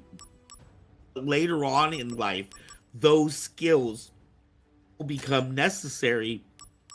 You'll be able to plot a line through your life of different things that you've done and different skills that you picked up here that you didn't know that you would need later on down the line. Which is hilarious because, 20 something years ago when I graduated college with a bachelor's in media arts, I had no idea that I would be using them for sound fonts 12, 13 years later. Right, You know? right. I mean, right. it's just kind of weird how it all works. And now I'm using the exact same skill set to be behind a microphone and edit video and sound for Kyber Cave. And it's Hey. everything I do for you guys is what I learned in college 20 something years ago. When I was in college 20 something years ago, 20 something, yes. Before they kicked me out of college, my major was as a communications major, which I think is kind of funny, because that's what we are doing now. I eventually got my degree from a technical school in graphic design, and I tried to go on. I didn't find a full-time job, but when I was producing live shows for Third Eye Collective, we would have monthly live shows that turned into TV shows. I was making posters every single month for that, and I was like, wow, this is where those graphic design skills come in. Sure to tell your shop manager to expect me. Yes, Miss Twisted, who are you again? Remind me who you are in the real world. Wait, me? I'm just some guy that used to rent a photography studio for me. Oh, snaps. Okay. I know who it is. It's Patrick. Thank you, Patrick. Patrick is an excellent photographer who I'm hoping he's checking his schedule to make sure he can be our photographer for There's something the event inside on here. February 11th. Patrick Star. See? Activating Now combat you've got a mode. little connection. Oh, yeah. just got dropped like a bad habit. Big piece of ice. Ice. Got your ice kicked. It's a good thing. So all right, so we got the Kyber Cave story. Now back to my original question. What was that? What things about Kyber Cave and Kyber Cave Productions, even small goals, what do you want to see happen this year? Like what sort of things do you want to come to fruition? I'm still trying to figure out Kyber Cave. Is Kyber Cave open tomorrow? Yes, Kyber Cave is open tomorrow from 2 to 7 p.m. And if you need to get in earlier, I can let my manager know, and I can ask him to come in earlier if he happens to be available. Okay, so the goals for Kyber Cave this year, I just need to get out to more cons. I need to sell more products, and I need more people to know that we exist. What was really interesting was when we started doing webcast, doing Saber Rattle as a weekly show. I thought it would be interesting to interview different people in the Saber community, right? What happened was, because the pandemic, when we moved to Vacaville, we were harder to find. I think people forgot that we were a lightsaber store and only thought that we did YouTube channels. You know what I mean? So I need to remind people that we are a lightsaber store first and foremost. Yeah. The KCP was actually secondary. However, having said that, because of the growth that's been happening at KCP, even Mezzo made a comment that we were at like 2,700 hours right now. Yeah, we have less than 1,700 hours to go, which sounds like a lot, but we've been picking up a lot of viewership hourly every day. Probably 40 to 60 hours a day. Somebody's watching channel somewhere. I don't know how they're finding us. But we are growing fast. So I'm actually, and this was another reason for, I often always say that Mezzo is the brains of KCP. You know what I mean? So this is why I have a second person, because Conflict resolved. I want KCP as a channel to grow in and of itself. And this year may actually be a place where the two kind of almost break apart. You know what I mean? Absolutely. KCP might grow big enough to be its own business that needs to be run by itself. And then I would need to focus on Kyber Cave as well. So this is why Mezzo is so important and why I lean on her so much. Why, you know, quite honestly, like all the money that we make from Patreon right now Activating goes to combat Netzo, mode. but that's because he does so much of the work. But as we grow and we start bringing income in, once we hit that 1,700 hours, we start to become monetized. At that point, that's when we can start looking at, you know, maybe you getting a little bit of money and me getting a little bit of money, and other, you know, being able to upgrade our shows and buy equipment the way we need to. Or my bigger thing is I would like to be able to hire, even if it's you, Aaron, I would love to be able to hire you for 10 hours a week for editing. You know what I mean? Where, you know, on top or, of the 27 hours a week I already at. right. 27 hours, fuck that. You don't get paid for none of that. But the 10 hours, we got you. You make a very good point, and it's kind of my, I mean, I've said it here and there, but it's kind of my unspoken reason as to why I'm doing what I'm doing right now. It's because Kyber Cave is an outlet for me to do in life the things that, number one, I'm good at. I'm not the best editor. I'm not the best content creator. I'm not the wittiest, funniest, most charismatic guy to have on a screen. But there are people out there who do appreciate what I bring, and I believe there's an audience for everybody. And I like my contributions. I like being able to put together stuff like this. I mean, we got 8 people watching right now. That's 8 more than what were watching us 6 hours ago when we were sitting on our asses doing nothing. So this is fun for me. It's an outlet for me. It's something I enjoy, and it allows me to get better. I'm not in this for Patreon money, but I am in this to improve the quality of Kyber Cave, because Kyber Cave, quite honestly, has been the most welcoming, accepting, just open-hearted, beautiful group of people I've met in a very long time, you know, outside of the usual suspects and my buddies Chris and Link. You can't buy support like this. I mean, It should have been me. what we got going on I in should have Kyber Cave dealt with is Genesis. I believe it's completely Then why'd you real. I send mean, me? To prepare you it's enough for your to next fight. make me face my fears of Have getting you on a lost plane it? and going someplace I've never been Stop before. it! Someone's waiting for So, you, no? I love doing It's this. amazing. Well, Like I said, I want the was viewership very- to increase. I want the viewership to increase, and I think the words I'm looking for right now is I want KCP to find its audience. There is an audience for this, because Star Wars families, are at their core nerds. They're My nerds, mother's shame. Made her and take people her own between the life. ages of 30 and 50 right now, Shame. they're into retro. How They're into Final terribly Fantasy. They're misguided. into more than just Star Wars. She They should have love been D&D. proud. They love Proud that she was stuff the that was covered like on that show of Big our Bang Theory. experiment. This is the kind of crap that we're Project into. G. You know, we're Or should we're I middle-aged say guys Project into Jillian? 90s, 2000s level nerd stuff. Don't say We her don't name. want it Right. to stop, and we like bringing the Jillian, content. the woman implanted That's why with I Genova like cells. Genesis, who had her Nesso and genes I've been mapped talking onto about him this. It's during something the I've fetal debated for a stage. long time, but a lot of times with the other Genesis was a YouTubers, failure. you'll see, you know, like they have But multiple you channels, and Jill, different channels for you their were different types actually of bred content. inside I Jillian's remember, body. okay, I used to produce a TV show called AI Live. And we used to have 4 features plus open mics and rap battles on our show every week. I am The 4 features that I brought on every month was rock, poetry, hip My hop, cells can and absorb stand-up genetic comedy. traits and pass Um, them along to The others. thing is the main host of that show and I, two-way we both conduit. were children of the 80s. Genova's power In the has 80s, passed when on you to turned on the completely. radio station, you would hear Bon Jovi played right next to Prince. You would hear Michael Jackson you played remember right what next I to, you know, about our David enemy? Bowie. You know what I mean? All Like, to create I suffering. feel like back then, Yeah. But you're not one of them. you know, like nowadays But when you I turn on a created radio my station, own it's a suffering. hip hop station or a rock station or a Christian Exactly. station. Back then, it was so much more mixed together, and I feel like that's who we are. I don't just like rock. I don't just like hip hop.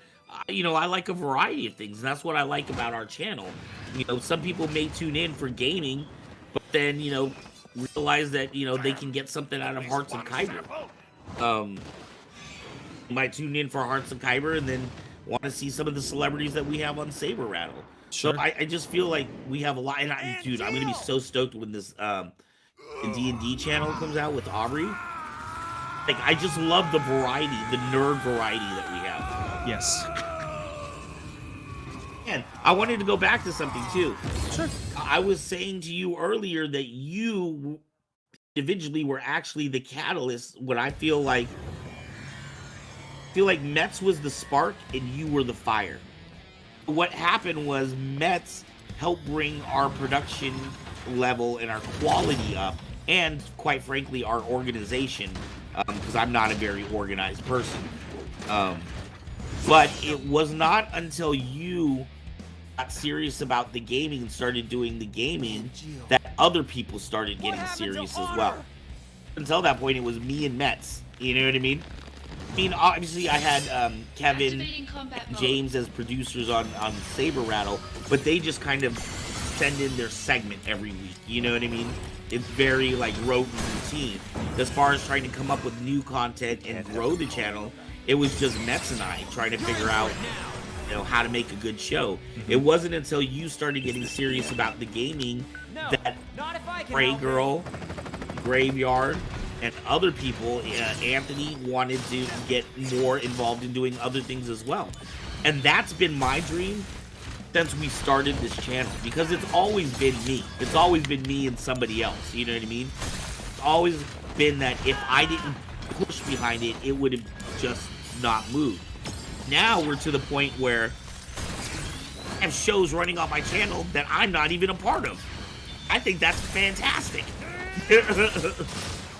Well, and it's, you know, it's a discussion that Graveyard and I and Aubrey and I had at one point where it's like, you know, oh, you son of a bitch. Oh, I'm up.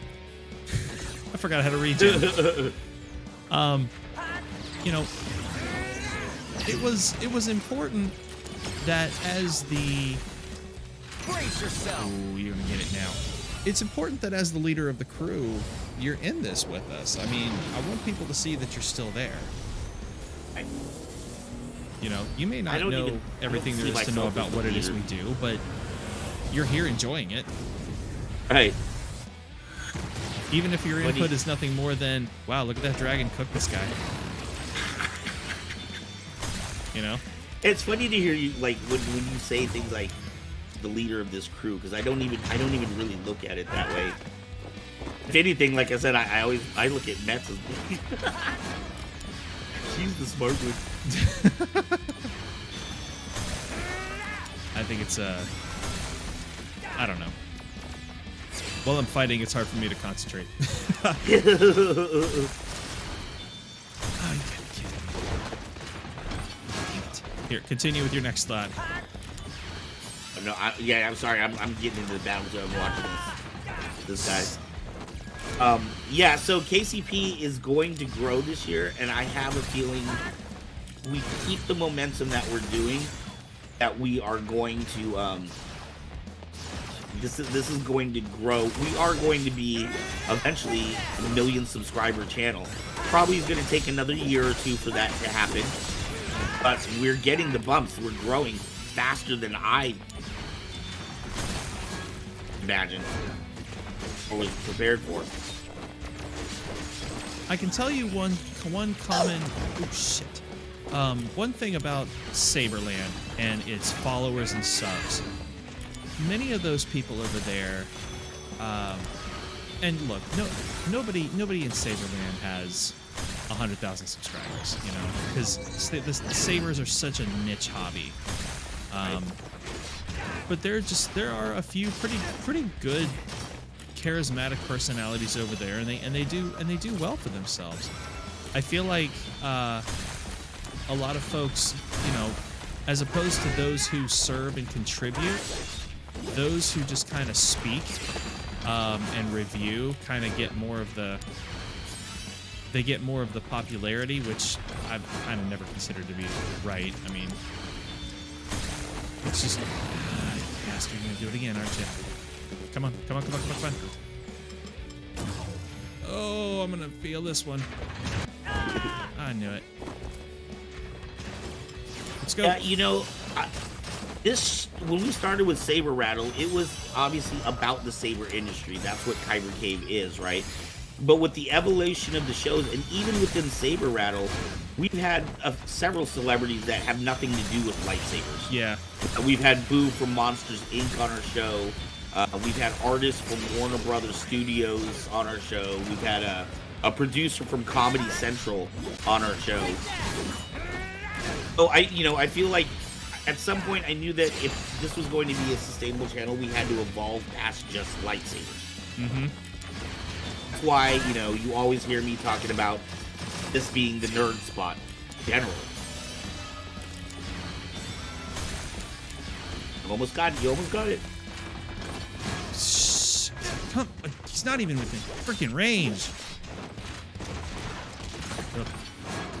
Thor's losing his composure on the internet. Can't do it. Come on. Give me a limit. Give me a limit. Thank you. Better run for it. Woo. Our move. Is this the end? Oh, nice. There we go. And then he heals himself.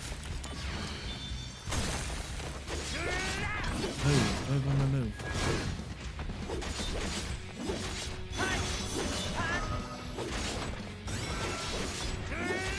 Can you imagine how much stamina this would take if it was a real battle? Yup. I'd be sitting on the side, drinking a Gatorade. Good luck, everybody. I can't go no more. We're within range. Got it. Done. Got it. Conflict resolved. This is what happens when I don't do missions. Oh God. One of the not to take everything negative, but I it's one of those times, you often hear there's that old saying, like, when one door closes, another opens, right? Mm-hmm. I feel like another catalyst for growth this year was actually came through negativity in KCP. I don't really want to get into too much, but we had a certain person that we discovered was kind of in our ranks that was a little bit toxic, that were telling different people different things. I know you know what I'm talking about. Mm-hmm. And we had to let that person not be around our crew anymore. I almost feel like, up until that point, like, there was a lot of times where I felt like, oh my God, dude, I feel like everybody's against me. You know what I mean? Like there was things that were being said that people weren't necessarily believing what I was saying. They were taking this other person's side of the story. I didn't want to say anything negative about that person because then it only makes me look worse, right? It makes me look like what they were saying is true. Mm-hmm. So I kind of needed you guys to see on your own that this person had toxic traits to them. Mm-hmm. And I feel like when that happened, that too was almost like a rally cry behind KCP. You know what I mean? Like, I feel like that almost really bonded you, Aubrey. There was one other person, David. That was it. You, Aubrey, and David at the time, which then made all of us closer. You know what I mean? Mm-hmm. The sky is closer in the city above. Yeah. Right? And, I think Kinda after scary, but that went down, the flowers might not like directly, but Maybe. there was a moment that came following that felt like a real, and I'm not saying this to sound funny. I'm saying it because it's a real thing. It's something I had to experience. It was a shit or get off the pot moment. We were, all of us, Graveyard had just joined us. And we were all talking a big game. You know what I mean? Like, we were discussing what we want to happen, and it was you and this other person were developing your own show at that time too, right? Or you guys were talking about doing another project. No, that was more on her channel, right? It was just like one interview one time. Okay.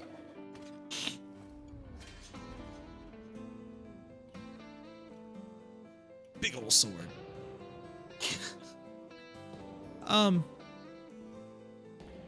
we you had mentioned you wanted bigger things out of Kyber Cave, and I was going through some stuff in Saber Land that just made me so unbelievably sour. Like, there was just so much toxicity happening. Oh, another good moment. So you want to be in Soldier? Hang in there. So, is everybody here now? And Sir! And I think you want to, You're all you talk rookies, about right? catalysts. Sir! Yes, For sir! me, it was Mezzo. When she One piece did of her advice. first episode of No. the mortuary In order. assistant, that's when it occurred to me, holy crap, Kyber Cave's getting serious. Like, we're really doing this. And I watched it. Right. Like, I remember sitting right over there back when my living room looked like crap. And, Embrace your dreams. you know, I watched her stream. And I whatever looked at some of the stuff that she was protect doing, your and I soldier noticed honor. the direction she was taking, got it? and I said to Sir! myself, okay, We're all coming I back want to here do a alive. show, You hear me? but I want to do it differently. You know, because she had a schedule. I didn't have a schedule. You know, I had a different job at the time, and I couldn't do things live, and Let's go. that's why I kind of started doing the pre-recorded thing, and I had to say to myself, all right, what am I passionate about? You know, because at the time I just wasn't passionate about anything. I was going through a lot of crap, you know, stuff that then, you know, again, you and I've had private conversations. You know what the hell's going on. It was that stacked on top of losing the old job and people just being toxic and a lot of rejection. And I'm going to leave the screen right here so that we can, I kind of want to take a minute and just kind of get a little focus on the conversation here. You know, it was again, it was like a shit or get off the pot moment. It's kind of when I made the decision I wanted to, if I'm going to be serious about putting my time and investing my time and resources into something, Kyber Cave was going to be it. Mainly because this is such an accepting, supportive group of friends. It truthfully is, and there's so much. I mean, it would take me forever to describe all of the amazing things. You know, the loving, supporting words of Aubrey, the understanding, and just the wit and intelligence of Anthony. You know, everybody brings such an incredible amount of energy to the table, and it's not hyped up energy. It's a unique type of energy. It's an energy that all of us can feed off of individually and still be a family. Right. And that's kind of the fuel I needed to do what it is that I do now. I love it. I absolutely love it. I put the hours of editing in because, number one, it's therapeutic. You know, I didn't watch Mezzo to outdo Mezzo. I watched Mezzo because I said to myself, holy crap, she's really bringing this to life. She's really doing it. We all had a conversation about doing something, and then there she went. She just went and did it. She put herself out there, no fear, no hesitation, and there she did. And I said to myself, oh my God, if she can do it, so can I. Right. Because, you know, I was Fourzze the sideline sitter for weeks. Right. And I knew I had something to bring to the table. I knew I did. And I did too, which is why I asked you to come to the table, and then I just kind of let you sit there and get comfortable with it until you were comfortable with it. And then I ended up sprawling out over the table. And here we are. We're 10 episodes into Last of Us. Graveyard and I have dropped some really funny, humorous, good episodes of Retro Alcove, which that's his baby. But I mean, he's gracious enough to let me kind of take the helm when I want to, and do that thing. And then Aubrey and Anthony, that was something that was, just amazing. And he just like brightens up any room he steps into. Both of them do. And then, of course, you know, the chemistry she and I have on Last of Us, which is something everything that's happened since we all kind of got serious about making Kyber Cave better has been, number one, it's been a shocker, but number two, it's been kind of like a revelation that together as a family, we're going to succeed. We're going to succeed. It could take months, it could take years, but we do so absolutely well together. We just do, you know? Right. And I believe this when I say it, there is an audience for everyone. Dude, there's an audience for this family. There's an audience for this family, not just us as individuals, not just for Kyber Cave as a store. This entire thing you've got going together. So when I say you're the fearless leader, well, you kind of are. Are you in everything? No, you're not. But it's important that, you know, when you, it's like at Christmas and everybody's over for Christmas and you're just in the dead ass center of the room and you're looking around and you're taking a moment and you say, this is my family. And everybody's either opening a present or laughing over a drink or having some punch or telling an old story. You look around and you're like, oh my God, this is my effing family. Like, you're in that position to say that. Like, you can stand there in the middle of this huge Kyber Cave room and look at me and Graveyard and Aubrey and Anthony and David and look at what we're all doing separately, but what we're also doing together. And you could say, oh my God, this is my family right now. Right. I'm just amazed to be surrounded by so much talent, and so much talent where there's not. One of the things that's always been important to me is never surround myself with people with big egos. It always destroys a group. And if you look in our group, we have some amazing, talented people, but no egos. Especially when you look at, like, you know, adding DN into the equation. They're not Kyber Cave, but I mean, they may as well be. I love, it makes me feel, it's almost like if you were to have, I don't know, Michael Jordan or something like that wanting to come and play on your team. Like, what he's doing is amazing by itself, but the fact that he sees value in what you're doing and would want to come over and contribute, that's how I feel about all of our family members. I think every single person except for Aubrey and Anthony have actually, when I put it that way, they're the only two that don't have other shows, but everybody has outside projects that they're working on. Other things that they do besides going to a 9 to 5. And turned him over to the company. So the fact that people would do their 9 to 5, do their other dreams and passions and projects, and then take time to do things for KCP just absolutely blows my mind. They say our vacations overlapped coincidentally. That and Brunkle J, what's going on? Uncle is in the house. Not a whisper. What's going on, dude? Almost as if they never existed. I think that how little Soldier is worth? I think, what you know, exactly in terms of personal, what you know, in terms of like, and I'm not talking about my own household. You know, I have a family here in my own household, but in terms of like having a group of friends, people to rely upon, people who really stand with me, I have so little. You can probably count many of my true friends on less than a couple of hands. No. You know? Never mind that. What is So this? I wonder, is that everybody? I'm sure there's not. Like, I look around and I'm not the type of person. I don't go out.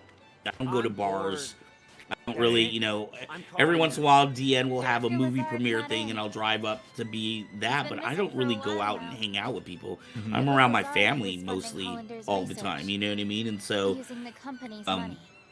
interestingly, having this kind of outlet and having this family outside of my own, I think a lot of people are in the same position that we are, where it may seem like, we're surrounded by people, but really in our everyday lives, we are, just kind of by ourselves. Yeah.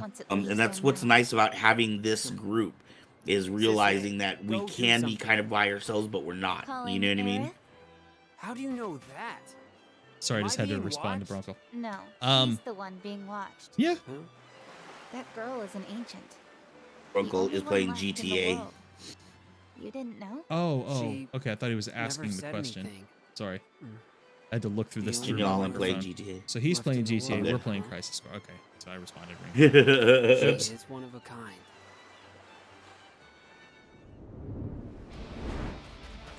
Heads up! Genesis copies. Yeah, and I mean, even now, dude, like, it's crazy. We've got these shows going, and we're even now talking about new shows that we want to bring out. Here? Activating combat. Yeah, I'm really excited for the new show that John and I are working on.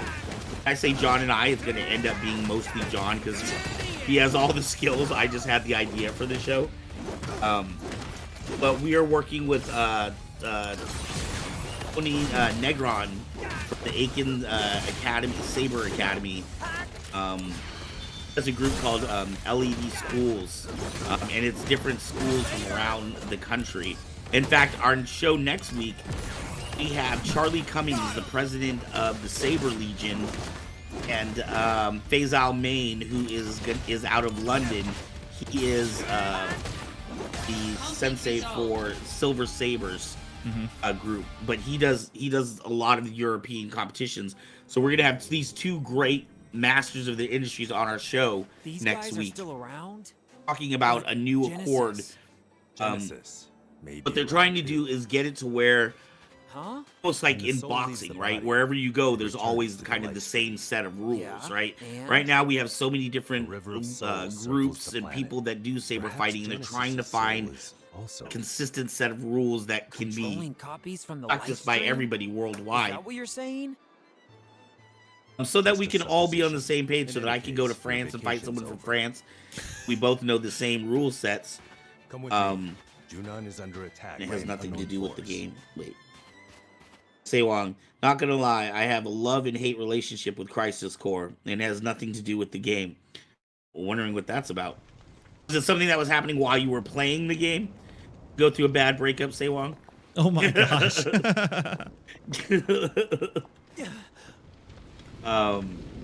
Totally forgot what I was saying. This is bad. Go into France and having a saber fight. Oh, yeah. Genesis copies So that we can again. all have the same consistent They're set just of running rules, and wild. hopefully this sets us up for a gateway to the Activating Olympics combat as well. mode. Yeah. And that's my big dream, is seeing sabering in the Olympics. Plus B takes a battle stance. This ought to be interesting. That's gonna be new. Aaron, do you saber fight? I'm not particularly good at it, but it is fun. That's enough. Oh God. That's a new feature of the game. Resolved. Interesting. Zach can change battle stances. That's kind of neat. Hollander is in Junon now. His presence can't be a Sewong. coincidence. Oh God, no. I guess it wasn't over a breakup. Uncle says, I haven't ever played, like the last time I talked, Is it? the last one I played was Final You work Fantasy on 7. Seven, Hollander. yeah. Which I On shop! I'm securing which I Hollander. brutally failed last time I Don't played you it need me on the live. battlefield? Hollander has top secret information. I keep trying to The move you president so says that his your priority people can one. actually see you on the screen. Director Lazard absent. Soldiers That's okay. chain of So command that you're not is shaky ghosting at all the best. time. These attackers. They see me every Sunday. exploited that weakness. Seriously.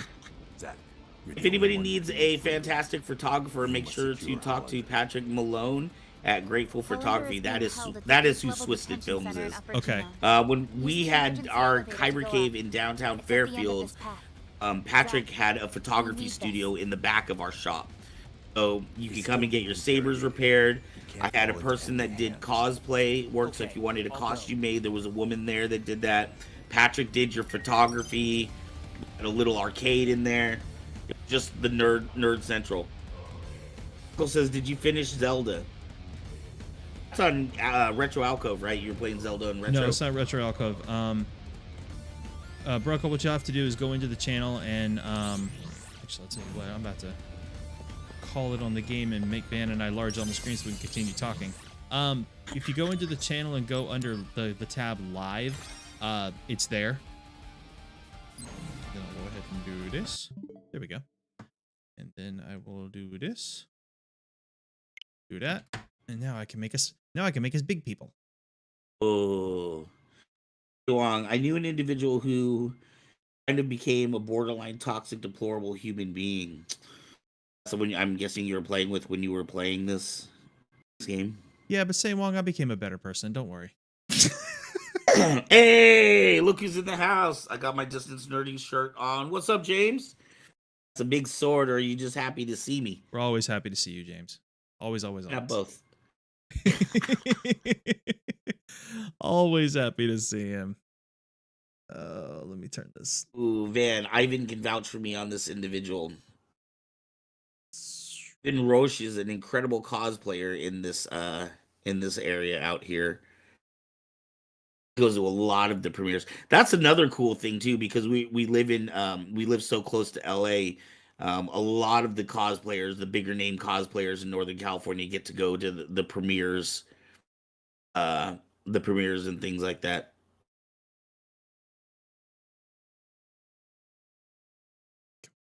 Grab it. Grab it. There we go. Hey. Whee. Now we're official. Yeah, I was I would like to see. We used to do on Saber Rattle. We used to have a segment before we did Comic-Con Adventures. We used to have a segment called Cosplay of the Day, and I would love to see a cosplay show pop up on Kyber Cave as well. Ben, is there a market for Darth Vader's sound bites for soundboards? Are you? You're talking to him right there. I put them on these. What is that? This is a painting that my son's girlfriend did for me for Christmas because she knows I'm into lightsabers. That's really dope. I keep this right over here, right on top of my shelf, right in front of my baby Yoda, so I always see it when I sit down. It's right over here next to my Distance Nerding Mountain Dew. Notice the level of liquid hasn't changed at all. Not at all, because I don't drink all that stuff. No, we're not doing Saber Rattle tonight. We took last week off, and this week we will be back with Saber Rattle next week. In fact, we have a really big show. Charlie Cummings, the president of the Saber Legion, who is like the largest Saber group in the United States, and Faisal Main from London, who is the sensei that runs Silver Sable's Saber Academy out there. So really big show next week. And then the week after that, we have Ferry Tomei from Equinox Games will be back with us to talk about their new game that they have coming out. Patrick says, Groovy, I'll send you a sample. Anything in particular you'd like to hear Vader say? And what format would you like? Wave, MP3s? I'll have Patrick, I'll have Fourzze get a hold of you after the stream. We'll get you guys connected. This guy's name is So wait, so Swisted makes the waves or is requesting them? Because I make them myself. I source them, I edit them, I do all that stuff to put them on these bad boys. Ooh, it looks nice up close. That's kind of part of Patrick, Fourzze is a font maker. So any of the fonts that you want, I don't know if you've heard the Scott Pilgrim I have on my Saber. I also have the Spaceballs and Juggernaut's Wrath on my Saber. So I have 3 of your fonts on one Saber and 1 font on another Saber.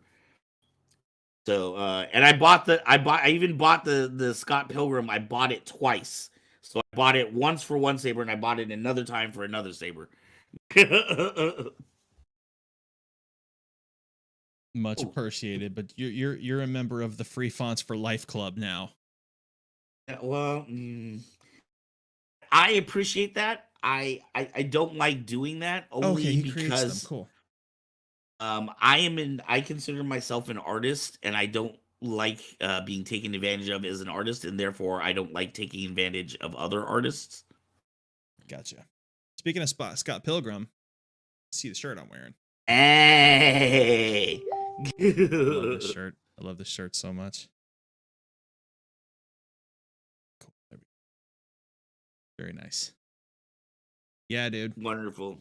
So we've had one hell of a playthrough tonight. We were able to cover I don't know, man, any closing thoughts on what you want to see this year? I think we pretty well covered everything. I think the name of the game this year is going to be growth, outreach, finding that audience.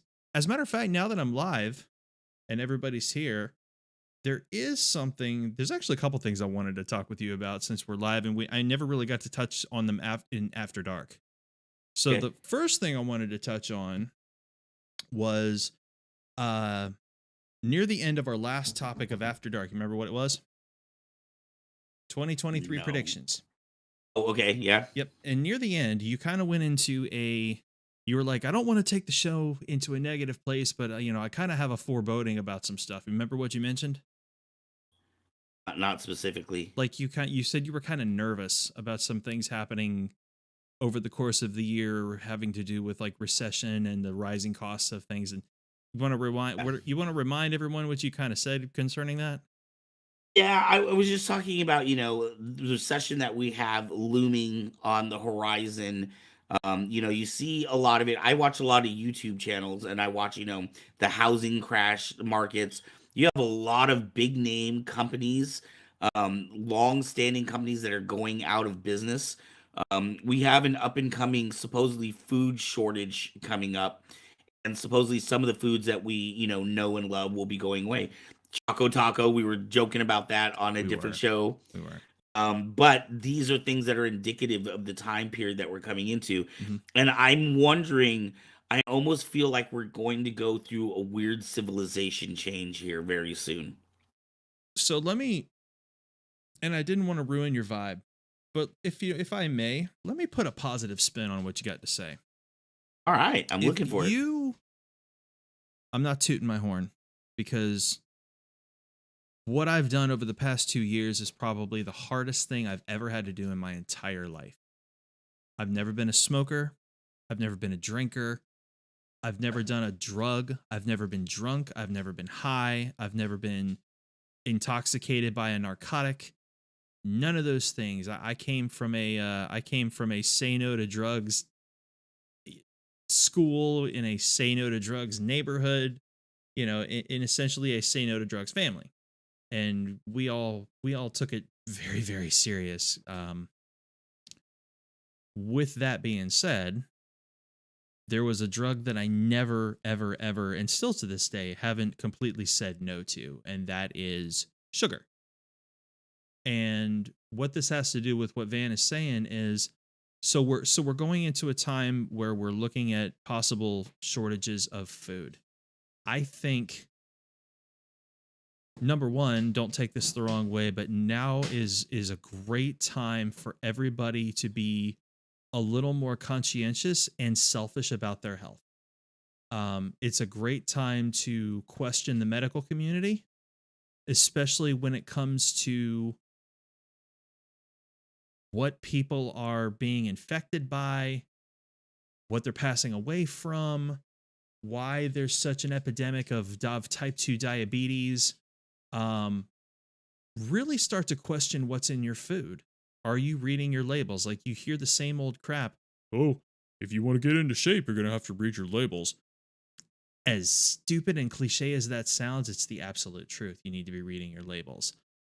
Maybe eating a little smarter and a little less, like I've had to, which is so hard. It is a battle. It is a struggle. And really paying attention to our health and well-being, it will ultimately, in the long run, offset the shortage. Not everybody has now, and not everybody's in my position. Not everybody's in the same position. I understand that not everybody has the ability to fast from 7 p.m. till 11 a.m. I understand that there are people out there who just need to eat. There's type 1 diabetics out there who need their sugar. They need their insulin. I get it. I understand. I'm not speaking to them. I'm not speaking to any one in particular group. I'm just saying this as a way to bring a positive spin on something. Let's be a little smarter about what we're consuming. let's look at what we're eating. Let's look at where things that we eat is coming from. What is the shortage? Are we talking about McDonald's having a shortage of things that, okay, funny joke. Ice cream machines are constantly down, or we ran out of potatoes, or we ran out of fries, or we ran out of this. Okay, the first question you should be asking yourself is, do I really need that? Do I really need that? Strangely, I've been having a conversation in the last couple of days with my kid. The last 6 months or so, I've really been being in touch with my own personal mortality. Mm-hmm.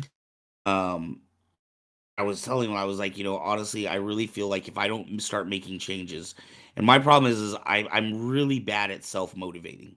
I do much better when I have somebody like, get up, go, get to the gym at 5 o'clock or whatever it is. You know what I mean?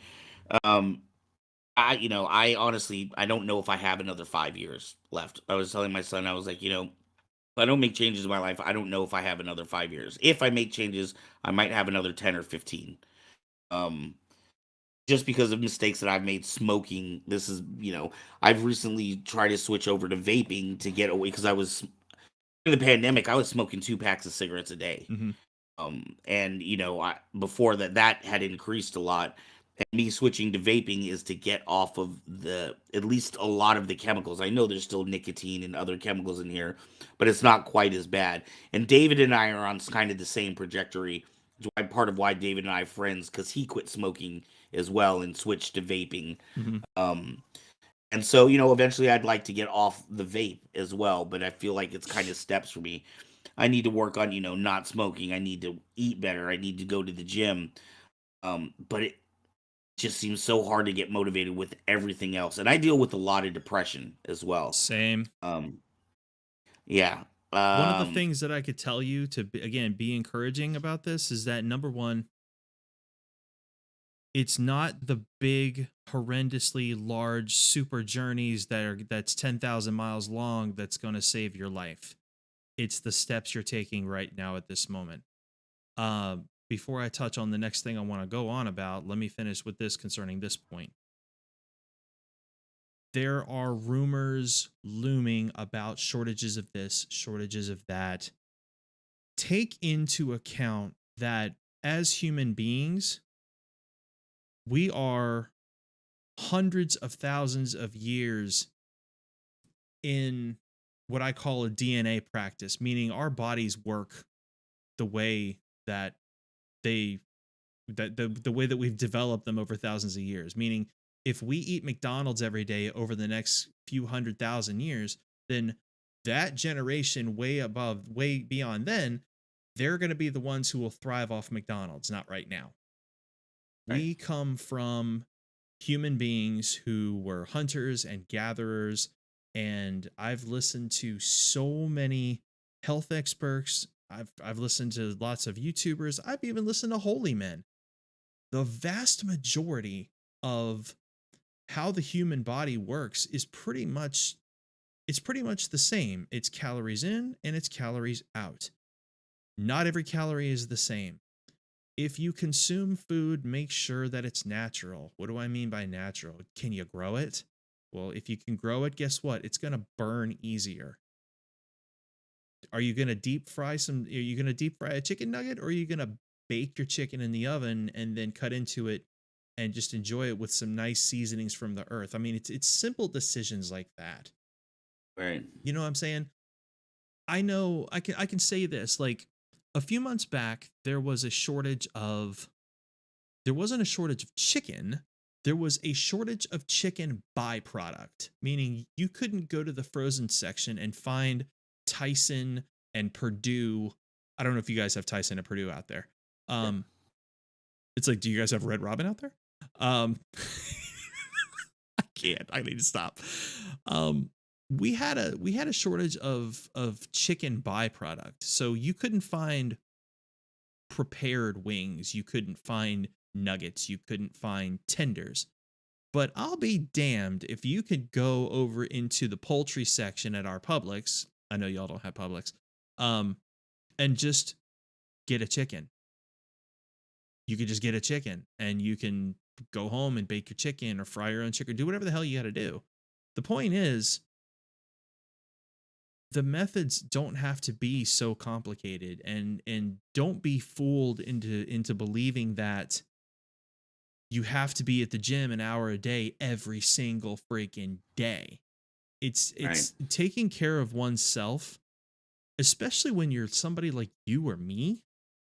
It's literally as simple as altering. Swisted says it's the source of the calories that makes a difference. Fats have 9 calories per gram, proteins have 6. See, Patrick's on point. He knows what's up. Thank you for Right. saying that. And as you start to kind of get a grip on what it is you're supposed to be doing, the rest, the complicated stuff comes later. Where let's say, for example, okay, I'll be open and honest about it. I'm about 240 pounds. I'm down from 303. And it took a long ass time to get here. And the reason it took a long ass time to get here is because it even took a longer ass time to get up there. I've spent the last 2 years trying to correct 20 plus years of mistakes. So this does not happen overnight, but I can tell you this: every good decision I make extends my life a little longer. So you say to yourself, man, I think I got 5 years left. I'm here to tell you, no, you don't. You got way longer, and the decision begins today. I've done it through intermittent fasting. Not everybody can intermittent fast. I'm not going to challenge anybody to not eat a single freaking thing except water for 72 straight hours. That's not something that's normal for every human being to do. I would not put that challenge on anybody. I would put it on myself, because at this point I can get through 48, but that's for me. And there's motivation behind it because I went down enough rabbit holes and learned about what that does to the human body. It's like, oh, you're going to pass out, you're going to die. No, I'm not. Because 100,000 years ago, we didn't, because we were trying to hunt and gather shit. Right. And it's a part, when you kind of set me down that, you started talking to me about fasting, I was getting into it. I watched a ton of videos and realized how it's a part of almost every major religion and culture on earth have different fasting rituals and procedures. So it's a very, very natural thing. Is there any way you can hold this for 2 minutes or 1 minute while I go use the restroom real quick? Yeah, go use the restroom real quick. I'll continue. Talk to the fans. No, I'll continue my point. So, and Swisted, thank you so much for throwing that in, because I can see that you do understand the macros, and that's fantastic.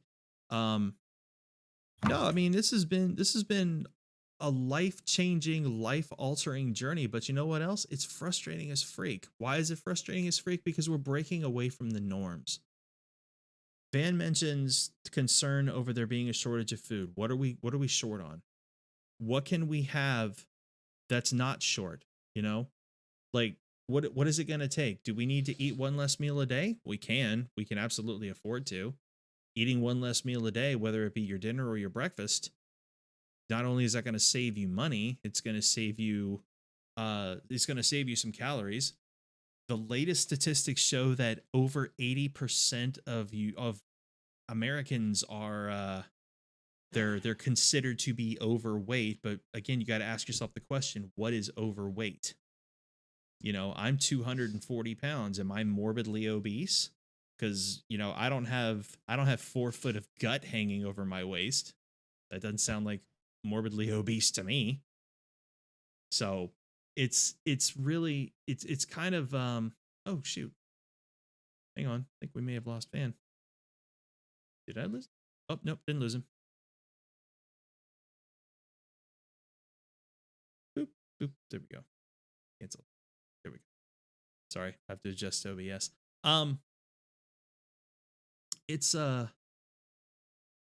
It's being able to identify where you are, what you can tolerate, and making life adjustments. And that's why earlier on I said, check your volume, bro.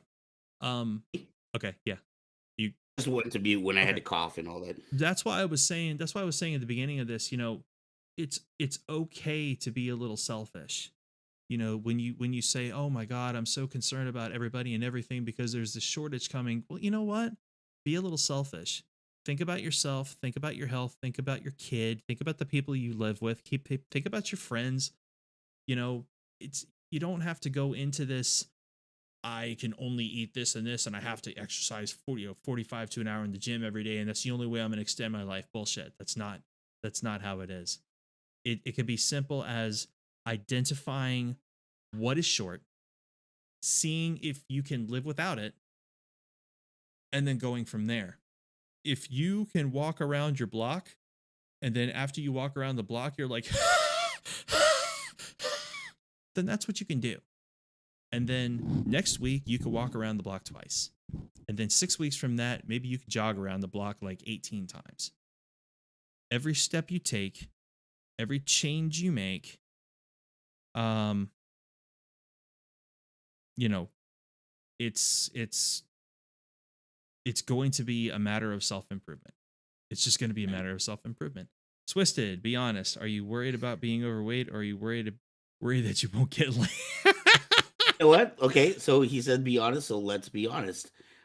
In my case, it's probably more the first leading into the second. Me, you know, like they almost go hand in hand, right? If He's you're not not wrong. as, yeah, there's a lot. Okay, there's a lot of bigger people, but to be open and honest, there are things that have happened with being overweight that have affected other parts of my life that, you know, make me worry about, you know, getting laid or getting into a relationship, right? That's one of the interesting things that we were talking about, how, you know, kind of finding Kyber Cave family, especially being like older. A lot of people that are older feel very lonely, right? You don't have friends that you go out with, or you don't do other activities other than, you know, go to your job or your home life or whatever. Um, and so having depression, being overweight, and then not having, you know, not having a partner, looking around and seeing other people that are married and have their lives together, and Mm-hmm. you know, that the perfect little picket fence. Um, you know, they all kind of go hand in hand. And it's difficult. It's almost like you have like vats of chemicals, right? And when you start getting better here, oh man, this is down here, and I got to work on this, but then this goes down here, and trying to balance it all. I know with me right now, I'm really trying to work on the mental health, because I feel like if I can't get my mental health together, the physical parts aren't going to come together. Mm-hmm. Mm-hmm. Want to lose weight? Put Parliament in the stereo and dance like a funked up freak. Hell yeah! So it's funny that you mentioned the mental health and everything else, and that brings me into my next point, or into my next thing that I want to kind of run by you. So Kyber Cave has a variety of shows happening, a wide variety of shows. We have KCAD, we have Saber Rattle, we have Retro Alcove, we have whatever games I'm throwing out with my peeps plus surprises. We have Mezzo doing her gaming. We have Hearts of Kyber, and Hearts of Kyber is, I wouldn't say, the catalyst of where this next point's going to come from. You watched the show at all? I watched the first episode, and then a couple of them while I'm at my new job, I'll put them on audio and I'll listen in. But let me throw this at you. So I know for a fact, and I've gone back because I committed that to memory. You know, Frey Girl. I think I've mentioned it like 3 times on After Dark, that I'm not a happy person when it comes to my own weight. You know, how I look, how I feel, all that stuff. And Frey Girl, she was like, you know what, Fours, we love you just the way you are. I remember that. I remember you, and I remember Aubrey specifically saying, we don't give up what you look like when you get, I'm serious. We don't give a what you look like when you get off that plane. As much as I love you guys for saying that, and if that truly is how y'all feel, I'm honored. But I got to tell you something. Mentally, I'm not there. I'm not in a place where I can be happy with that statement. I'm Right. honored by that statement. I'm not happy with that statement because I'm not happy with me. So, you guys know for the past 2 months, I have been killing it at Planet Fitness. I have been adjusting my diet, trying different things, and we just entered the new year, and I'm 3.5 months away from getting there. Right. So, my proposal is this: I want to do a new show. It's going to be a one-time show. It's going to be one episode. I don't know how long it's going to be, but it's going to be one thing. I'm going to call it The Journey to Cali. It is going to be a chronicling of how much weight can I lose, how healthy can I get, how can I improve my own personal physical and mental well-being before I get off that plane. And it'll be footage in the gym, it'll be footage shopping, it'll be footage cooking, it'll be footage of real talk, like real conversations, maybe with some of our Kyber Cave family, maybe with whatever my doctor will allow. Like it's going to be like a brutally open, honest, sort of timetable of this was Fourzze in November and this is Fourzze 3 days before he gets on the plane. You know what I mean? I love it. Are And you saying this would just be a one-time episode? it'd be a It one seems like episode this would be deal. better as an ongoing series. It could be, but I mean, it's a lot to film every single week. I'm sure it is. I think I can do a 35-minute episode with a lot of small snippets of where I'm at versus where I'll be. You'll be able to see if I succeed or if I fail. You'll hear, and dude, I mean, you'll be there for the unveiling. I mean, you'll be there, like, and I'm gonna film the tough moments. Like I'm gonna recognize when there's just an awful day, and I'll be like, son, put the camera on me, and I'm gonna be like, okay, it's February 16th, and I just woke up and I feel like shit, and I don't want to do this today, and or hey, I just left the gym and I did like 5 less reps than I did the other day, and I don't feel like a winner today. Like you just. That's why I think this would work better as like a vlog of like instead of just one long documentary style thing, every couple of days a little 5-minute clip, you know what I mean? Hey, today is Tuesday. The last time I checked in was Sunday. Mm-hmm. Yesterday I didn't go to the gym because, I had this to do around the house. You know what I mean? Because I think that's the thing is that a lot of people don't, and myself included, don't really realize or know how to fit it into their schedule or make things work. You know what? I was talking to Matt Torres about it. Mm-hmm. Matt and I had a little bit of different ideas on the direction that we wanted to take, so I didn't really go with Matt's. But I still have been really wanting to get an exercise show on our channel. We used to do in Kyber Cave when we were in the mall. We used to do saber aerobics. So it was really almost like Tai Chi. It was very slow because we had a couple of people that signed up for classes that were older and had like one woman had hip problems and another gentleman had shoulder problems. So the saber fighting wasn't really good for them. They couldn't really get into the saber fighting. Mm-hmm. They liked the saber aerobics class. Like I said, it was more of like Tai Chi, but we were using a lightsaber to be cool. I would love to have a show on KCP that was like an exercise show of some sort. Exercise for nerds. Mine would be more of like a motivational thing, and also kind of like a realistic journey, just to kind of show people, this is not what you hear stories. You hear these incredible stories of people who like accomplish these amazing goals, and you see these YouTube channels where it's like, I went to a 6-pack of abs in 90 days and I was fat. Okay, well, that's great for you, dude. But you know what? You probably had the financial backing. You probably had, you probably, didn't have to, you had time.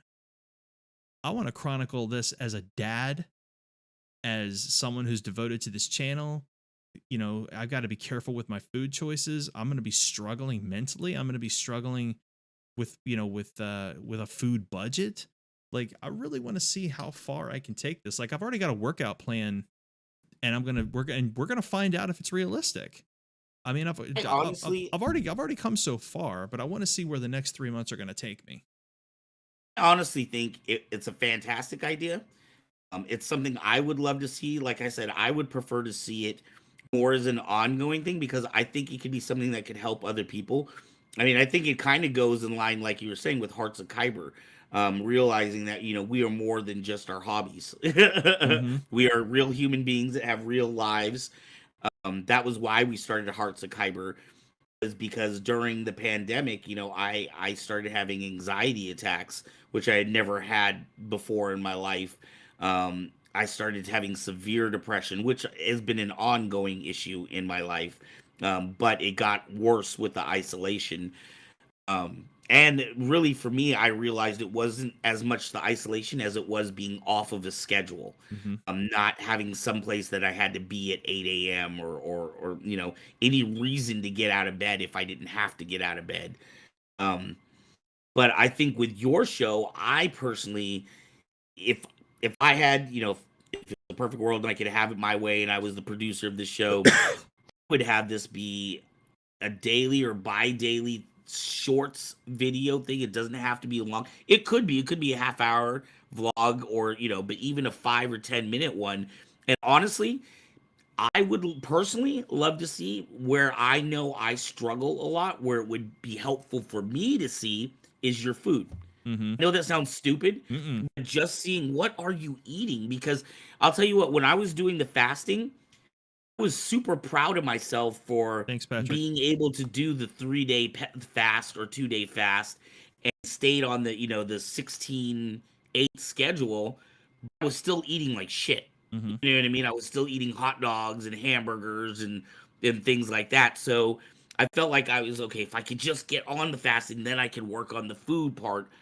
Then, they all kind of have to go hand in hand. And that's where I really fall apart.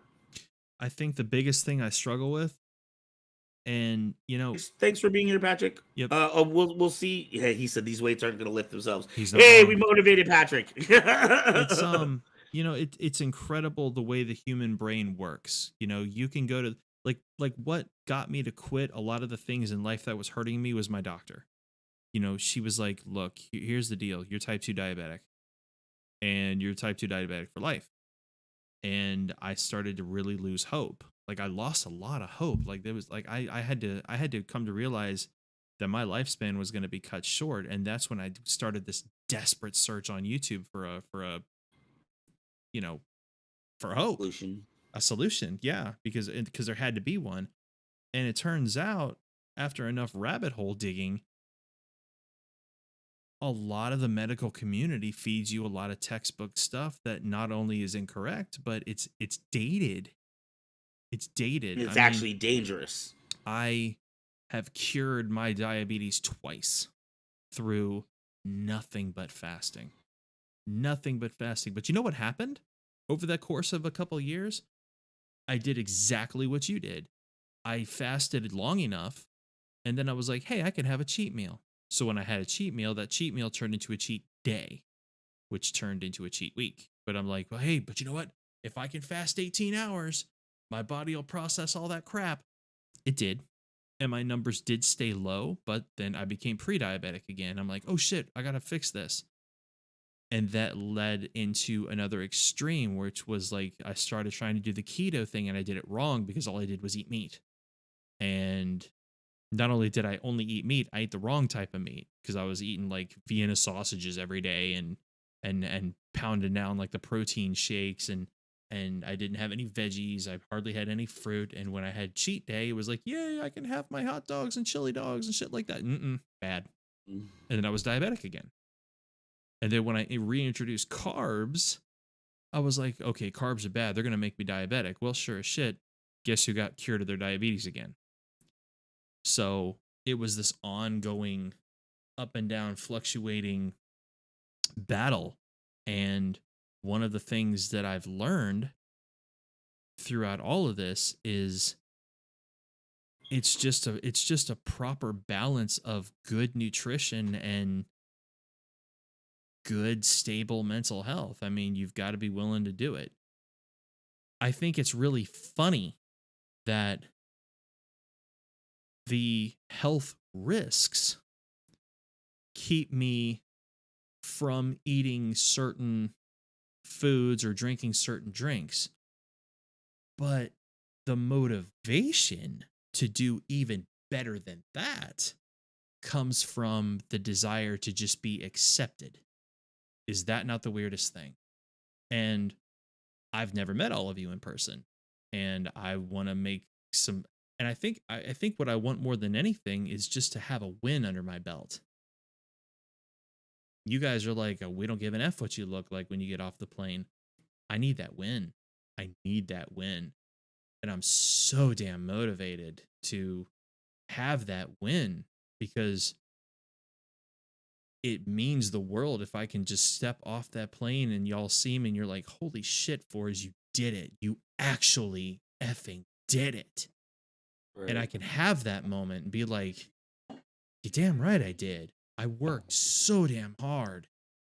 And still, when I come home, I can say to myself, all right, we did it. Now let's take it further. And what's really beautiful about that, brother, is that everything you worry about will then start to fall into place. Because ultimately, my goal, look, I'm coming out and I'm meeting some great people, and I want them to appreciate what I bring from in here and in here. But I also want y'all to appreciate what's here. But my goal, it never changes. These gotta go. Right. And that's a lot. Right. That never changes. And I know. And this is why I feel like, you know, if this is something that you are wanting to do or thinking about doing, I personally, not to take anything away with the work that you're doing on your gaming, but I would even say, you know, if it was cutting into your time, cut back on some of the gaming. I would love to see this as a new little mini series, you know, obviously. Maybe after March, maybe it still continues. You know what I mean? I personally think people would get a lot out of it because a lot of times I know myself, it just seems so overwhelming. And, you know, we were talking about mirror neurons on Hearts of Kyber. Mm-hmm. Human beings have mirror neurons, right? Meaning if I see somebody else doing something, if the example I'd use is if John is building a sandcastle and I'm 3 years old playing next to him, I can look at his sandcastle and start to envision my own sandcastle and then build my own sandcastle, even though it's not a skill that I had ever acquired from a book or anywhere else. It's just looking over and seeing what he's doing, right? Mm-hmm. I feel like you could be that same motivation for possibly me and, you know, for all the viewers on our channel or other people that are dealing with some of the same struggles.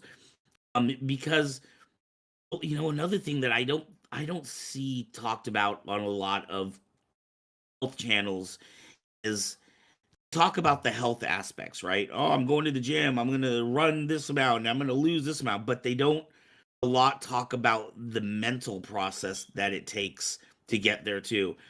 Waking up this morning, I feel depressed. I don't want to get out of bed, but I'm going to anyways and go to the gym because that's what I've committed myself to do. Mm-hmm. You know what I mean? You don't hear a lot about that kind of thing, and I think that's something that you could bring to the table that's not there right now. Not just the health, but the how does this affect your whole life? I mean, there's some super personal shit going on that will never see the show, that only a handful of you even know about. But the part of that is a motivator. But again, at the same time, you know, it goes back to the gaming. It's shit or get off the pot. I had that moment. Mezzo had that moment. It's like, okay, we have talked about making Kyber Cave better for weeks. What are we actually doing about it? I have talked about fasting and making my health better for 2 years. And could I have done more? Absolutely. Could I have learned more and applied it? Sure. Is it going to do me any good to kick myself for it? No, it won't. The only thing that I can do is get up tomorrow and get the hell back on it. Because the only thing that you can say at the end of that particular day is, did I get it or did I not? Did I get it or did I not get it? You know? And you also have to recognize that just like anything you do, when you exert any form of energy, you got to have a time to rest. We are fed so much false fitness information about, well, you got to be at this every single day. You got to walk a minimum of 45 minutes every single day of the week, never resting, never. No, shut the hell up. Your body needs rest. Right. You're a big dude. I'm a big dude. We're not going to be able to hit the gym and be sore as hell going to bed, even more sore in the morning, and then go straight back to the gym and do it again. We can't. It's dangerous. Good health and wellness is a balance. So being able to sit here and work on my editing and do the and the videos and the recording, that's the recovery time my body could utilize. And that's important. So yeah, I mean, it won't cut into my editing time or anything like that, because that's time that I need to rest. Work time is work time, rest time is rest time. Sleep time is sleep time. These things are important. It's finding a healthy balance. You know, if it seems like I've put a little too much importance on this thing over the last few months, or well, no, not really few months, over the past like 4 or 5 weeks, then, you know, my apologies. But I need the win. I need the win. I need the wow, Fourzze, you did it. I need the I can't believe you freaking pulled this off, dude. You look incredible. Like, I need that. It's selfish and it seems a little egotistical, but sometimes our brains just work in a way that where it's like, yeah, I kind of need this. I feel I kind of need this is a this tough effort one. to be recognized. Right. This is a tough one. I'm going to speak for myself because obviously Sure. I can't speak for everybody else. This is a tough one because you're already loved and appreciated as you are. So, in getting this win for you, at least from my point of view, I will acknowledge it and recognize it because I know it's important to you, but it's not what's important to me. Sure. Does that make sense? Yeah. Which is why the show is important, because it gives everybody an opportunity to see me at my worst. For me to get off the plane and then be like, hey guys, go to my Facebook page and look at my picture 6 months ago, and then take a good look at me, and you guys would be like, wow, what a difference. Or you can see 5 minutes of me on my worst day where I'm pretty much like laying on the ground in the middle of the highway, panting and sweating and saying, I can't do this anymore. I give up. I don't want this. This hurts. This sucks. And you've got that emotional music in the background, and you're like, come on, man. Come on, Aaron, get up. Get up. You can do this. And you know that I did. That's a huge difference. Right. You need to see the pain. You need to see the mental challenge. You need to see the fail. I think the fail days are way more important than the end. Right. The fail days are what's going to motivate. This sounds like something you've been thinking about. I've been thinking about this for about a month and a half. I've been thinking about it for a month and a half. I just didn't know if this was necessary. And it may not be necessary, but it brings variety to the channel, and it's real. And at this point in the game, I'm kind of tired of being ashamed of myself, but at the same time, I think sharing some of that shame is necessary to get people to understand that we are real people at Kyber Cave. Right. Does that make sense? No, that's one that I have had toughness with. It's very difficult for me to talk about. That was another reason of starting Hearts of Kyber. It is very difficult for me to talk about, especially medical issues or things that I see that I feel are lacking in myself. Nobody wants to talk about the worst sides of themselves, and especially nobody wants to get on a camera and talk about the worst side of themselves to, countless unknown people, right? Sure. But at the same time, I think it's very important because, there was times when I literally thought I was going crazy. I thought I had literally broken my brain. You know what I mean? Mm-hmm. And I think that there are probably other people that feel exactly the same. And I know when I was going through it, I felt like nobody could understand what I'm going through right now. But you know what? People can, and people do.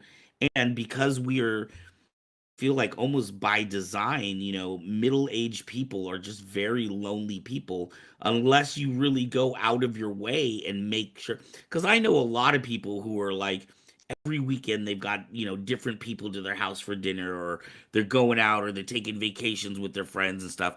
I wish I was more like that, but the reality is I'm not. I come home from my job and I stay in my house unless there's an errand that needs to be run outside, or some activity for my kids' school, or something like that. You know what I mean? I'm not one to go to bars, or to go to music concerts often, or big events or anything like that.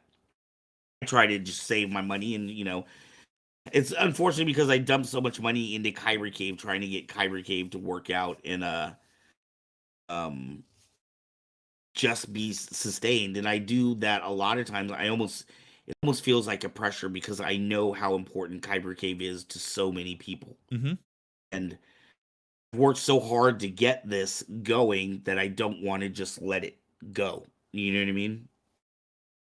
I think enough people got off the pot to and wanted it, and really wanted it. I look at Graveyard, and I look at Aubrey, Mrs. Fourzze, and I look at Mezzo, and I can tell, we don't do this just for Kyber Cave. We do it for ourselves Right. because of where we are in this family.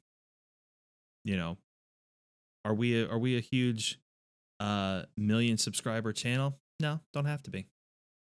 We don't have to be. What we need to be is real for our audience.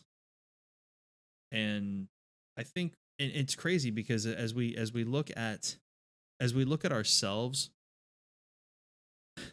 my health, okay, so I have a health coach, and she's amazing. She's just a super sweet lady, and she presents me with these challenges every time we meet, because we meet online. And one of the things that she hit me with that I still can't answer is, she says, "What do you need and what do you deserve?" Those two questions have been so incredibly difficult to answer because as the weeks go by, I don't know. I don't know what I need, and I don't know what I deserve. But the more I go, the older I get, and the more I venture into this health journey, and the more I venture into realizing the importance of these friendships that are established, I'm beginning to see what it is I need. And I'm beginning to see what it is a lot of us need, and that is just real. What we need is real. Because we're surrounded by so much fake. And I'm not going to get into any kind of stupid conspiracy theories about it. All I'm going to say is this.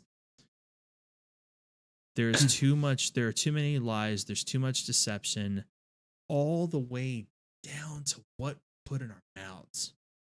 So if it takes a little shame of laying in the middle of the highway, sweating bullets, hardly even able to move in the middle of the day because I ran too hard, because I'm so ashamed of how I look, and people can see the realism in that and appreciate that and say, my God, I know how he feels.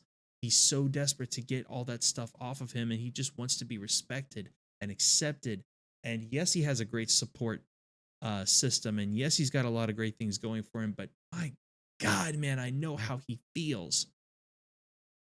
If I can just reach one person, then I've succeeded. And that's what it's about. I don't need 1 million subscribers. I just need one to freaking get it. What do I need and what do I deserve? I can't tell you. But one of the many needs we all could use, especially those of us who have depression and some anxieties and mental issues, we need to be able to identify with others who can just keep it freaking real.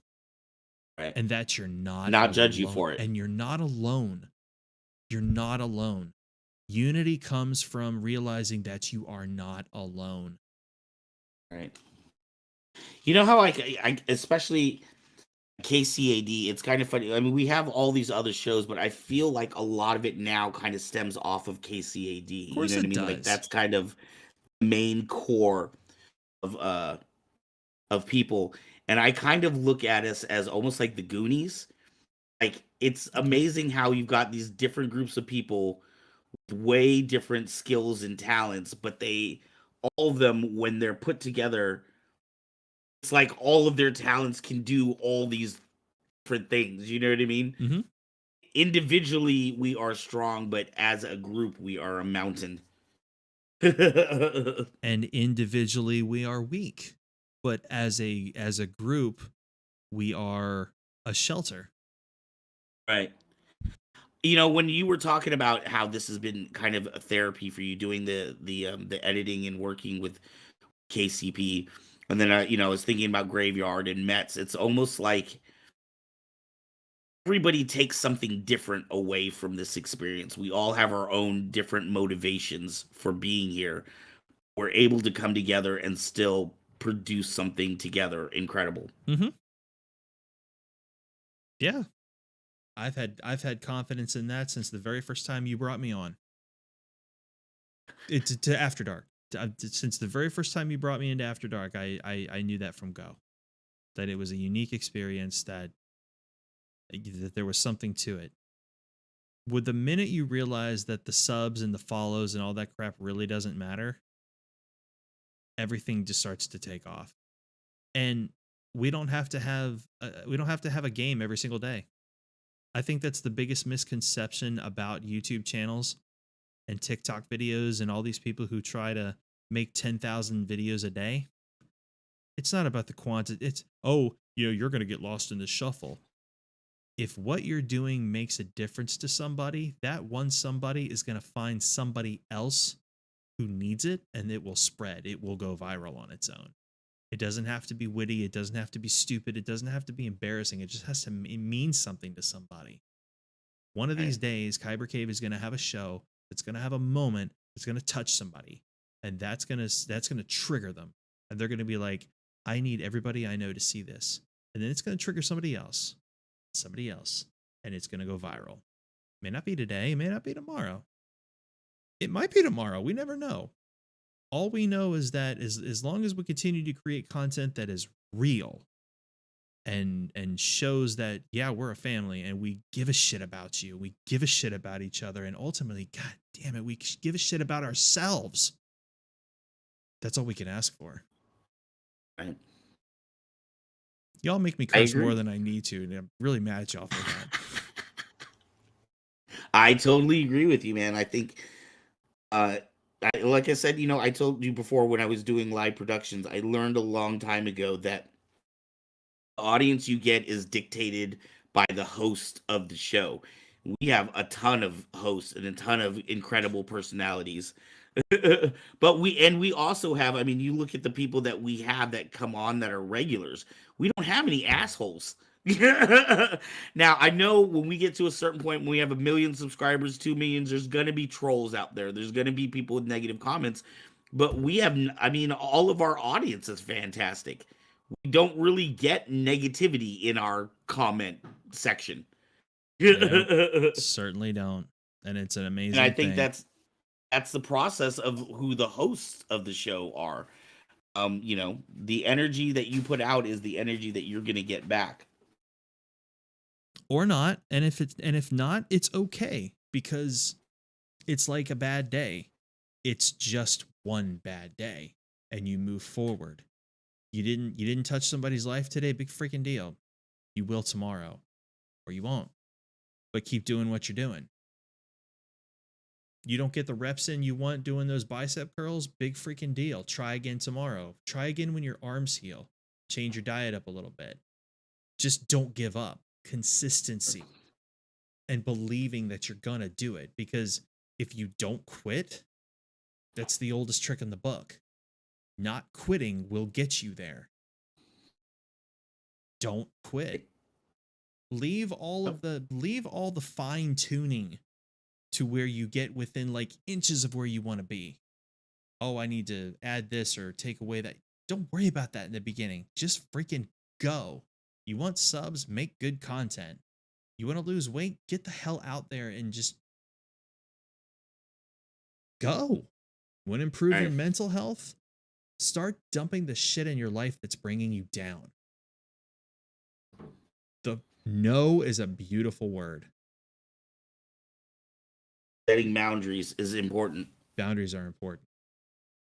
It has been 3 hours, and I am going to outro this thing, and then I'm going to go because this has been a phenomenal live. Like, I had to stop the game because the live was getting that good.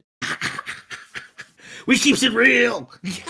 So let me start off by saying this. My name is Fourzze. I run Fourzze FX Saber Sound Designs. I have not quit. So anybody out there who's like wishing me well and wishing me all the best and stop it. I haven't quit. I shut the store down because I didn't want to deal with it anymore.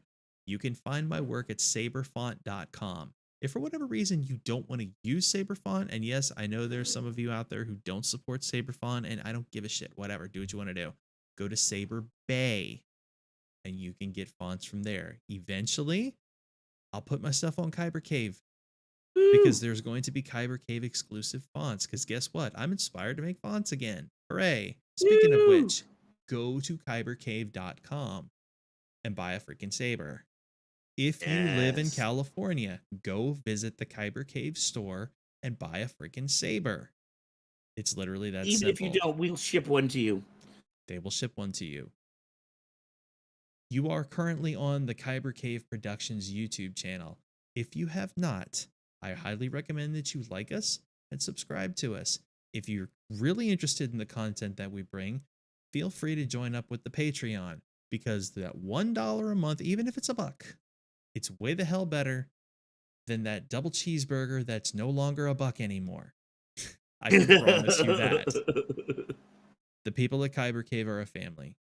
The people at Kyber Cave give a shit about themselves. They give a shit about each other. And guess what? We give a shit about you. We just plain do. That is true. We encourage you in these times to come, whether you look at it as a very horrible thing, as a foreboding thing, or if this is your year of victory, do your damnedest. Love the people you love a little more. Hug the necks of people.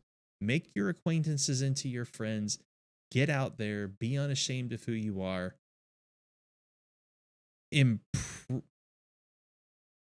Kevin Hogan's on. Kevin Hogan. I see. Yeah, I was gonna say it's Kevin Hogan. Wish each other well. Be genuine. Be courteous. Be kind.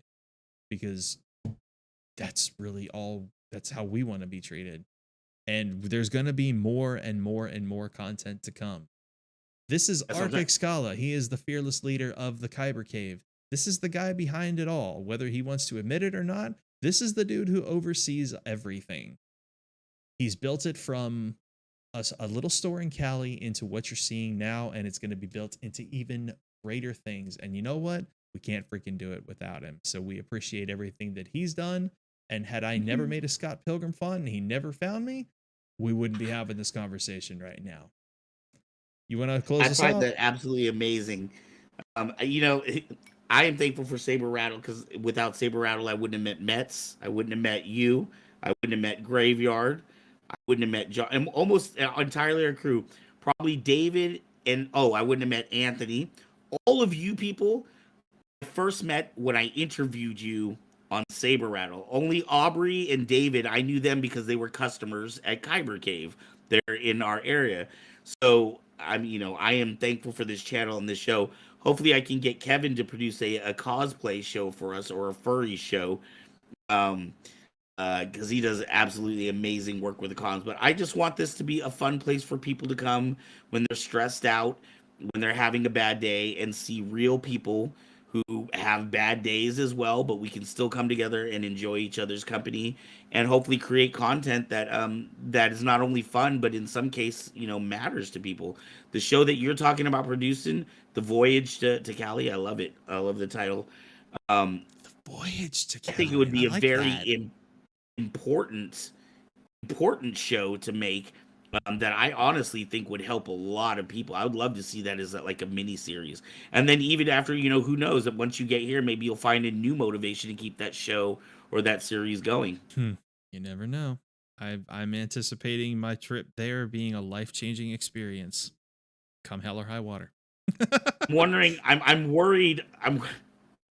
That's the only worry I have about your coming. I know we're trying to close out, but like you coming here, you're expecting it to be a life-changing experience, but I'm worried if it's not.